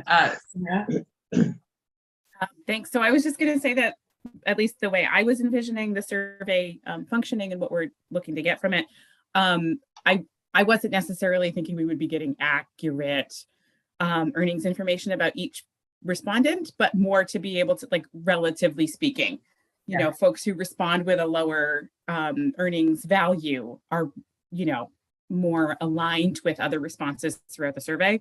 The other thing that I wanted to just quickly bring up around if we're going to ask a survey question related to willingness to contribute. At least for me, I'm not sure that leaving that open to like 0.5%, I don't know that that's going to be meaningful for people. It wouldn't, I mean, but if it was framed along the lines of, you know, would you be willing to contribute about what you contribute for unemployment? Maybe an option that says I would be willing to contribute a little bit more if the benefit is more generous, or I would not be willing to contribute at all. You know, those sorts of, you know, yes, no, maybe nuances. That might be a more successful way to get at what people are really feeling. That's a really good point. And that's one of those things that I think Commissioner Fortman, you touched upon this, and I see your hands up as well, that just asking for the like fill in blank, like I agree, want to get some way to sort of gauge what people are interested in, but I don't have the language. So I think, Sarah, that's definitely like headed more in a tangible direction. So Commissioner Fortman, I don't know if you No, I agree. And the only thing I would say is that employees do not contribute to unemployment insurance. Okay. So I just want to put that out there. It's like vastly misconstrued. Employers pay 100% of unemployment insurance. I've learned something today. Thank you. I feel like we've been all learning a lot today. Yes, definitely. Wendy? Well, to Sarah's point, I was just going to say, you know, if we frame that question about would you, because I agree, I think putting out a question, would you be willing to contribute, leaves it so open to interpretation that I think people may be frightened off. But if we used sort of a range and said, you know, the states who do offer this paid leave typically collect between, you know, 32 cents and $1.68 or whatever that happens to be, would you be willing to contribute something in that range? You know, I think we need to frame it. Otherwise, people might think, oh my goodness, they're coming for my, you know, my pay in a large way. And we know how quickly that gets misconstrued and miscommunicated. So I like that idea of like, here's what it is in other states. Would you be willing to, like, I think that's a better range. So thank you, Wendy. Emily? Yeah, I just had a comment about question 13. I'm wondering if maybe we could tweak that question to say, instead of how much time off of work did you need or would you need, could we maybe say what would be ideal, so that we aren't kind of encouraging people to downplay their need out of the gate. And also I think it would be useful to have boxes like, instead of just saying more than 12 weeks, it would be useful to say, you know, 12 to 14, 14 to 16, get a little bit more specific on that end of things too, because more than 12 weeks could mean a lot of things. So, and I think when I'm particularly thinking about, you know, family leave, you know, you might say, well, 16 weeks would be great. And that's not too big of a leap, you know, from there. That's a good point. Is there any consensus to that point that you raised, Emily? Is there any consensus among you as to what the maximum amount of weekly or of weeks in a 12-month period should we ask about? Like, where would the stopping point be, or should there be a stopping point to that question, I guess? I would add, we do have what we all sent back in on the framework, but right. The point of the survey is like our feelings aside is trying to gauge what other folks feel. I mean, I think all of us would sort of have our heads explode if someone said, you know, 12 months and 12 months, but just kind of thinking maybe leaving it a little more open-ended just to see what folks, to allow them the same that we have to be able to say, here's what we'd like to see, X, Y, and Z. So. Okay. I mean, I think the maximum, if I'm thinking correctly, in most other states that go above 12 weeks, it's about maybe 26 weeks or 20 in certain circumstances. So maybe like Emily suggested, adding additional categories, maybe going up to that amount in 2-week increments and then having one more than 26 weeks or something. Because you could keep going on and on with your choices. So, okay. I might be overthinking it, but I'm also thinking about like different scenarios, like right. Maybe I have a surgery and I need 3 weeks, and then also I have a baby and I need 14 or, you know, whatever the cases may be, but I think it'd be good to have more information. Okay, great. We can do that. Thanks. Representative Cloutier?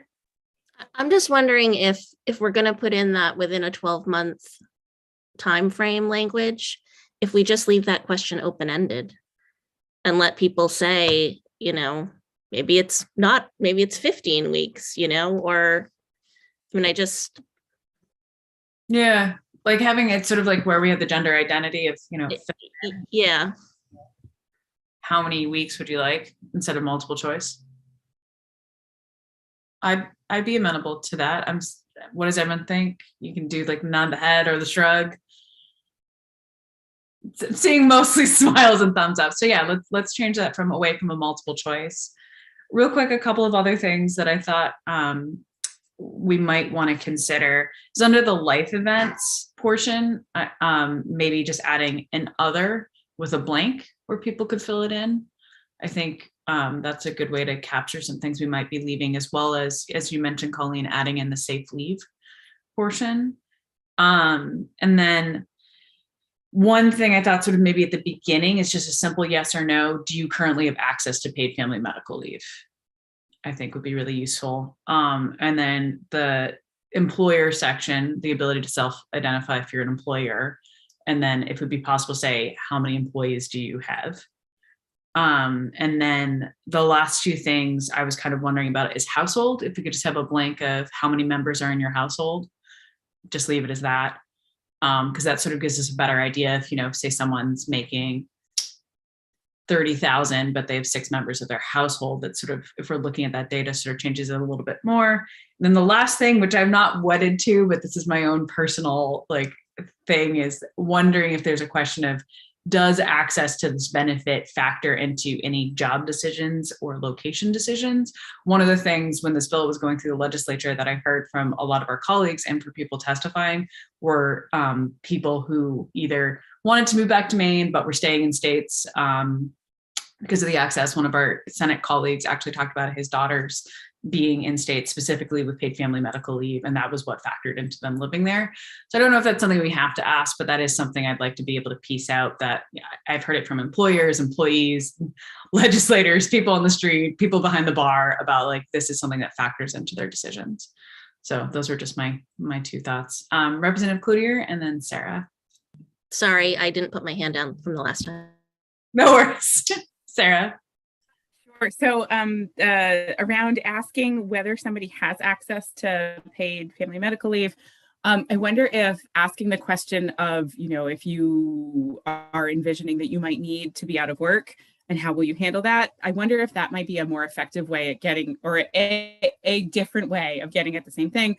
I say that because I would have to look to find it, but I know I've seen some industry research that basically indicates people don't know the answer. So, you know, people don't know whether they have access to paid family medical leave until they actually need to use it. So, so we could certainly ask the question, but I'm not sure how valuable the responses would be around the general public. That's a good point. We could include like an I'm not sure box, maybe. I wonder if folks will confuse access to FMLA with PFML. Yeah. We put paid in like giant letters. I think it's that people don't know whether FMLA is paid. Yeah, no, that's a really good point. Yeah. I'm seeing nods on that one as well. Any other thoughts, feedbacks, things you think we're completely missing on this? The one thing I did want to ask Colleen and Anna is at the end, you know, making sure we had, and I think you mentioned this, the like, is there anything else you'd like us to know, you know, guiding this? The only other thing I thought is maybe on the employment section, if we want to know if they're public or private sector, but I don't think that's necessarily something we have to have. But Emily? I just wanted to add, I like the idea of, you know, how many people are in a household, having that information, but and maybe we've captured this another way, I mean, I'm not keeping track of, but if we could also find out if they're single earner income, you know, single income household or dual income household or whatever the case might be too. Yeah, I think that a simple sort of check, single income, dual income. Representative Stearns? Yes, excuse me, thank you. While I appreciate the desire to get tons of information, I would caution against the validity and the reliability of a survey of this type, particularly with it seems like the distribution method that you're talking about is kind of a casual, let's pop it out to different agencies and groups and see what we get. I personally don't see any way to include an employer survey in an employee document. I mean, they're too, when you start combining those types of data, the employers, there are far fewer employers than there are employees, and we're gonna end up with data that I don't believe is gonna be reliable or valid. However, I do understand the wanting to get that information out. And lastly, I'm a little concerned about putting out the types of things that our commission is studying to the general public. Unless you have a huge help desk to fill out that survey and give people background, I'm not sure about the quality of information that's going to come back there either. So hate to be a wet blanket, but we need to make sure that we perhaps use some resources that are adept at constructing surveys and the validity of those things. Maybe we ought to turn that over to people that are expert in that area. Absolutely, Representative Stearns, and I completely get, and I would urge the commission to understand with this, that we'd say giant grain of salt. I think the way to sort of think about it is not as a absolute concrete statistical data point, but as a way, one of the things we know, when you're having something in front of the legislature, the way that structure works for public testimony is sometimes not necessarily accessible to everyone. Does that make sense? So I think my point of putting it out was to provide another way to try to get people to feel like they could put some of their own personal experience, and more interested in, we had X amount of people who filled this out who have access to it and think everything's fine, or we have a large portion of people who, in this data set really wanted access to safe leave, or we heard overwhelmingly, of the 100 people who filled it out, 60 people were really looking for military caregiver. I think that's kind of, instead of like a concrete statistical, because there's no way through the channels we're doing it that you could be like, this speaks for the entire state, but giant grain of salt, I think, covers exactly what I was trying to get across. But you can understand that down the road, as legislation starts to be built, the sausage starts to be put together, some folks are going to say, this is ludicrous. 97% of the people said they'd like to have every day off, and we need to go toward that. No, completely understand. And I feel like I should throw out especially for the legislators on this commission and also for other folks, my push to bring this up actually came from the college commission that we had in, I think, 2014. We did the survey. We actually got, I think, close to 600 responses. And it provided, especially because of the time we were meeting, a lot of people couldn't come. And so that's where that sort of like train of thought went, was being able to have that buy-in that we'd done before. So I have seen this work in a way. Now, granted, I think it's a little bit different of student debt versus paid family medical leave, but there was a lot of passion behind those responses. So we saw how it enabled people to share that. But yeah, I think I will continue to be a big advocate of reminding people of, what the role of this is. Representative Cloutier? I mean, I also just wanted to add that the way that I'm thinking about this is the same way that I would think about someone submitting any kind of public testimony. It just sort of, instead of having to write paragraphs about your own experience, it sort of allows you to give feedback in a less time consuming and more user-friendly, I guess, way. Yeah. Exactly that. That's a much more eloquent way of what I was trying to say. So thank you, Representative Cloutier. Drew Christopher? Yeah, and I just add that I think this sort of thing can help surface experiences that are really helpful for us to think about what does this actually look like in real life? How does it apply? So, I think that we may not know the ways that people need to use this. And this might help us surface some of those things and be able to build policy that makes more sense for people. Yeah, one thing that came up in our student debt survey that we hadn't thought about that I found really interesting, we had several different stories of different manner of things that had kept people from finishing their degree were fees of a type, but actually what it was specifically was unexpected family events that they had to choose between paying their tuition or getting a new set of tires or paying for daycare. And it was something that hadn't come up, but we heard, so many unique different stories. They all didn't line up, but the one thing was something happened in their life that they had to be able to reallocate those funds. And being able to get that from the survey, even though it wasn't a statistically cemented data point, it raised it for us to see that it kept coming up in different ways in the survey to get us sort of to realize that was something we had to look at. So hopefully that makes sense and helps a little bit. And I think the other thing is just keeping in mind, we're in December. Not everyone is, I think a survey that someone could be sitting on their sofa while, being with their grandkids and having a plate of holiday cookies and open their computer and be able to, share their experience that way. I think it's also just trying to diversify the ability of folks to participate. So any other questions on the survey? I think Colleen and Anna, if there's not, I think the next step would be to take the input, send it back out to the commission. And then I think if folks can just watch their inboxes, if we can via email, sort of give feedback on that to try to get that moving forward. And I think that's all on that. Not seeing any hands shooting up. Oh, Colleen. I was just going to say, we'll do that. We'll get that out to you in the next day or two. Perfect. And then up next, we have only about 20 more minutes because I do want to be mindful of trying to end right on noon. We want to open up to the discussion of program designs and just sort of framework. Colleen and Anna, I know you sent out the packet. I guess I'd sort of either toss it over to you or I guess open it up to the group if there's anything. And I want to remind folks on this, this wasn't the concrete of like, I filled this out and this is what I think. Is one thing that I thought was really interesting looking through them is we all agreed, we need more Maine data, or I can't say that until I've seen X, Y, and Z. So I just want to make sure that folks really see this as a work in process and not a fixed data point.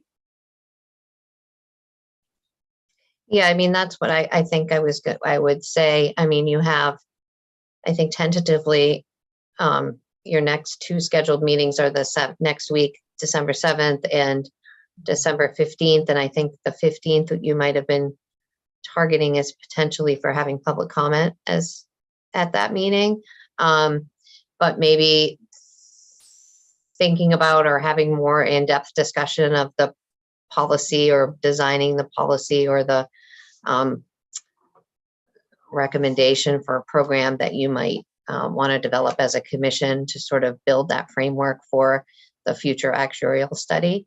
That might be something you want to think about devoting a big chunk of your agenda to next week's meeting on the 7th, especially, not so much that folks would have to go back and refill out the survey, but for those folks who said, they wanted to get some more information, they heard some of that information today, certainly about Maine demographics, and we'll follow up with some of the additional information that Mark McInerney suggested, sort of the data points that are available on their website, and then some of the follow-up information we'll get from Connecticut and Washington.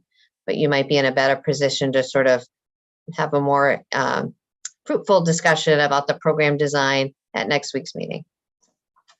Thank you. Barbara? Thanks. And because I obviously missed some of this meeting, tell me I can look at the recording and see some of this. One thought I have is we all gave some answers, but could they be lined up in a chart so we could see how it looks? I think it's helpful for us to understand where we're starting from, given our differing understandings. I've certainly been on a learning curve around paid and family medical leave. But the bigger question I have now is, in terms of the time frame, many of my questions are really going to depend upon what the actuarial study says. And so I went big.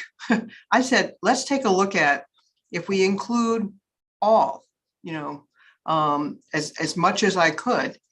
But I would then hone that back based on what the actuarial study shows us. So I'm hoping we have some time after the actuarial study to relook at our answers.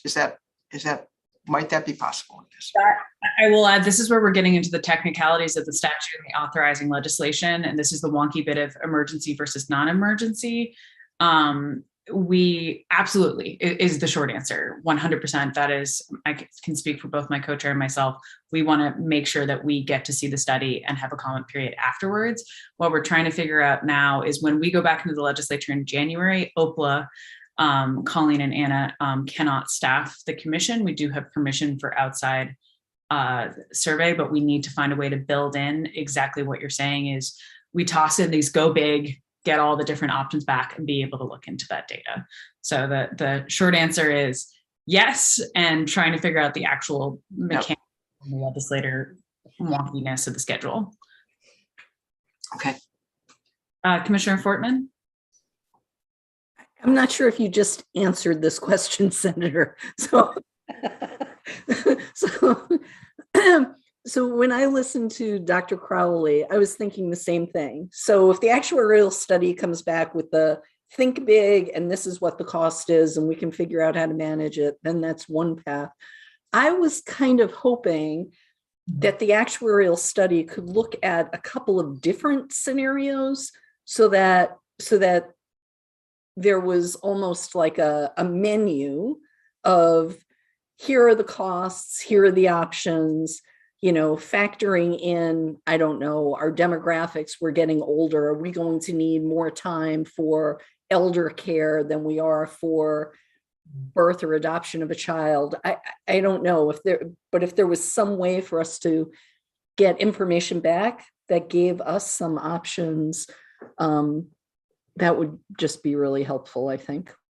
I would absolutely agree with this. And I know we've all sort of touched on it a little bit, but I'm wondering maybe just like a show of hands or just a nod if everyone would be interested in sort of having that sort of, I hate saying a la carte because that's not really what I'm thinking, but the multiple options, because I think that's really, what we want to get out of the study. So if people sort of agree with that, if you can just put it, not an official vote. This is a straw poll, I would say. Yes. I'm seeing mostly, agreements on that. So I think definitely keep that in the back of your mind. So like, when we're thinking of the different like weeks, could we get X amount? And like you were saying, is elder care going to be, something we need to build in a little bit more to our authorizing statute, et cetera, et cetera. Well, and I agree with Dr. Crowley. I was assuming that we would be reviewing all of that actuarial data. And I agree with her approach that I sort of went big, assuming that the actual actuarial study would help us understand the necessary price tag. And so would we then have to make adjustments to the initial wanted structure in order to be able to afford it for a state with the population the size of Maine? Agree 100%. I'm seeing noddings around all the different squares. So I think we're all sort of in the same part on that. I know it's not technically part of the agenda, but I think touching upon this with the Thanksgiving holiday, we weren't able to jump into this to get it for the commission, but we had talked about doing a subcommittee to look at the different vendors for the actuarial study. So I would say we got a couple of suggestions. So I think putting together that subcommittee, I don't know, did Colleen and Anna, did anyone self-identify being interested in being on the subcommittee? Not put everyone on the spot. Dr. Crowley did. She indicated she would be willing. Perfect. If we could get just, one or two more people, you don't have to raise your hand right now, but if you could please let us know, let's say today, or I will put on my teacher hat and pick names at random, but just get those vendors. So that we can get this ball rolling to get, headed in that direction. So, Emily? So can I just ask, I guess, given that it seems like we all want to use the actuarial study to inform this sort of design chart, what's the goal for the design chart? Are we trying to maybe develop 3 different designs that we will then submit to be studied, and then it'll say, here's cost of A, B, and C? or it just would be helpful to know like what the goal would be with the program design for the next meeting, assuming it's a sort of a workshopping session on that design. To be honest, I think that's what we were all trying to feel out together. And I think that was sort of the exercise of doing that introspection on the framework. And I like the idea of maybe we could take from what you're saying, Emily, everyone sort of think of 3 different options. I do recognize, I think there are some portions of the actuarial study will come back and be like, there's actually more than that, whether it's, coverage for different circumstances. So I think that's a good suggestion for us to think about. I don't know, Representative Cloutier, do you have anything to add on that one? I mean, I think that in my thinking about it, it was really to sort of get a sense of, okay, if we're talking about, so just using like number of weeks as an example, like if everyone fills out the survey and everyone's like, it should be between, 12 or say 8 and 12 weeks, then we don't really need to look at 2 to 8, right? Because we all agree that it should be at least 8. So I just think it narrows down the options in a way. And then I think that what you're saying, Emily, sounds right to me, that we want to think about, I would say maybe 3 sort of, plans.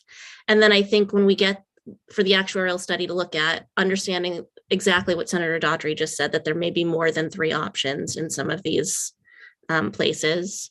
And that then gives us an opportunity to look at if one of these things feels too expensive to us, then we can whittle it down. If one feels like there's a place that we could spend, we want to invest more dollars, then we can, whittle that up. So I think it just gives us kind of a starting point and an end point, if that makes sense. I think that makes sense. And I think the other thing to keep in mind is as we're going through this process and we see all these different presentations of people coming back and forth, I think it's to keep informing that conversation, even though it's sort of like multiple trains moving at the same time. Does that make sense? Yeah, and I also just wanted to add, for me, it was also a way to sort of gauge where everyone on this commission was in terms of these questions. So, and to get folks, I think, thinking about their own personal experiences with all of these things. That makes sense. Any other thought, Barbara? One way I think we could think about it, if we're going to be going in more detail on the program at the next meeting, is, what are some things that we're not willing to compromise on? And I don't want to speak for Drew Christopher, but he's been very clear, and I'm agreeing with him, that we have to have an expanded definition of what a family is. And that is not something we're going to let slide on the actuarial study. But there are other things like maybe the length of time that we may have to think about. And the other question that I still don't have answered in my own mind is, how much is an employee contribution versus do we ever have an employer contribution? And I think there's some ways in which we could ask the actuarial company to give us some understanding of if it's 1% to the employer and it's the majority to the employee, or if we do those kinds of things. But I think at the next meeting, we ought to be clear if there's some things that are showstoppers for us, that we won't let the definition or change the program in that way. I think that's going to be important for us to speak up to. You hit the nail on the head for me that I was unable to verbalize earlier, Barbara. So thank you. That there are things exactly like how it's funded or the percentage based on the cost that I don't think we can present the company with 3 different options. That's something that has to be informed by the data that they find. So thank you. Colleen?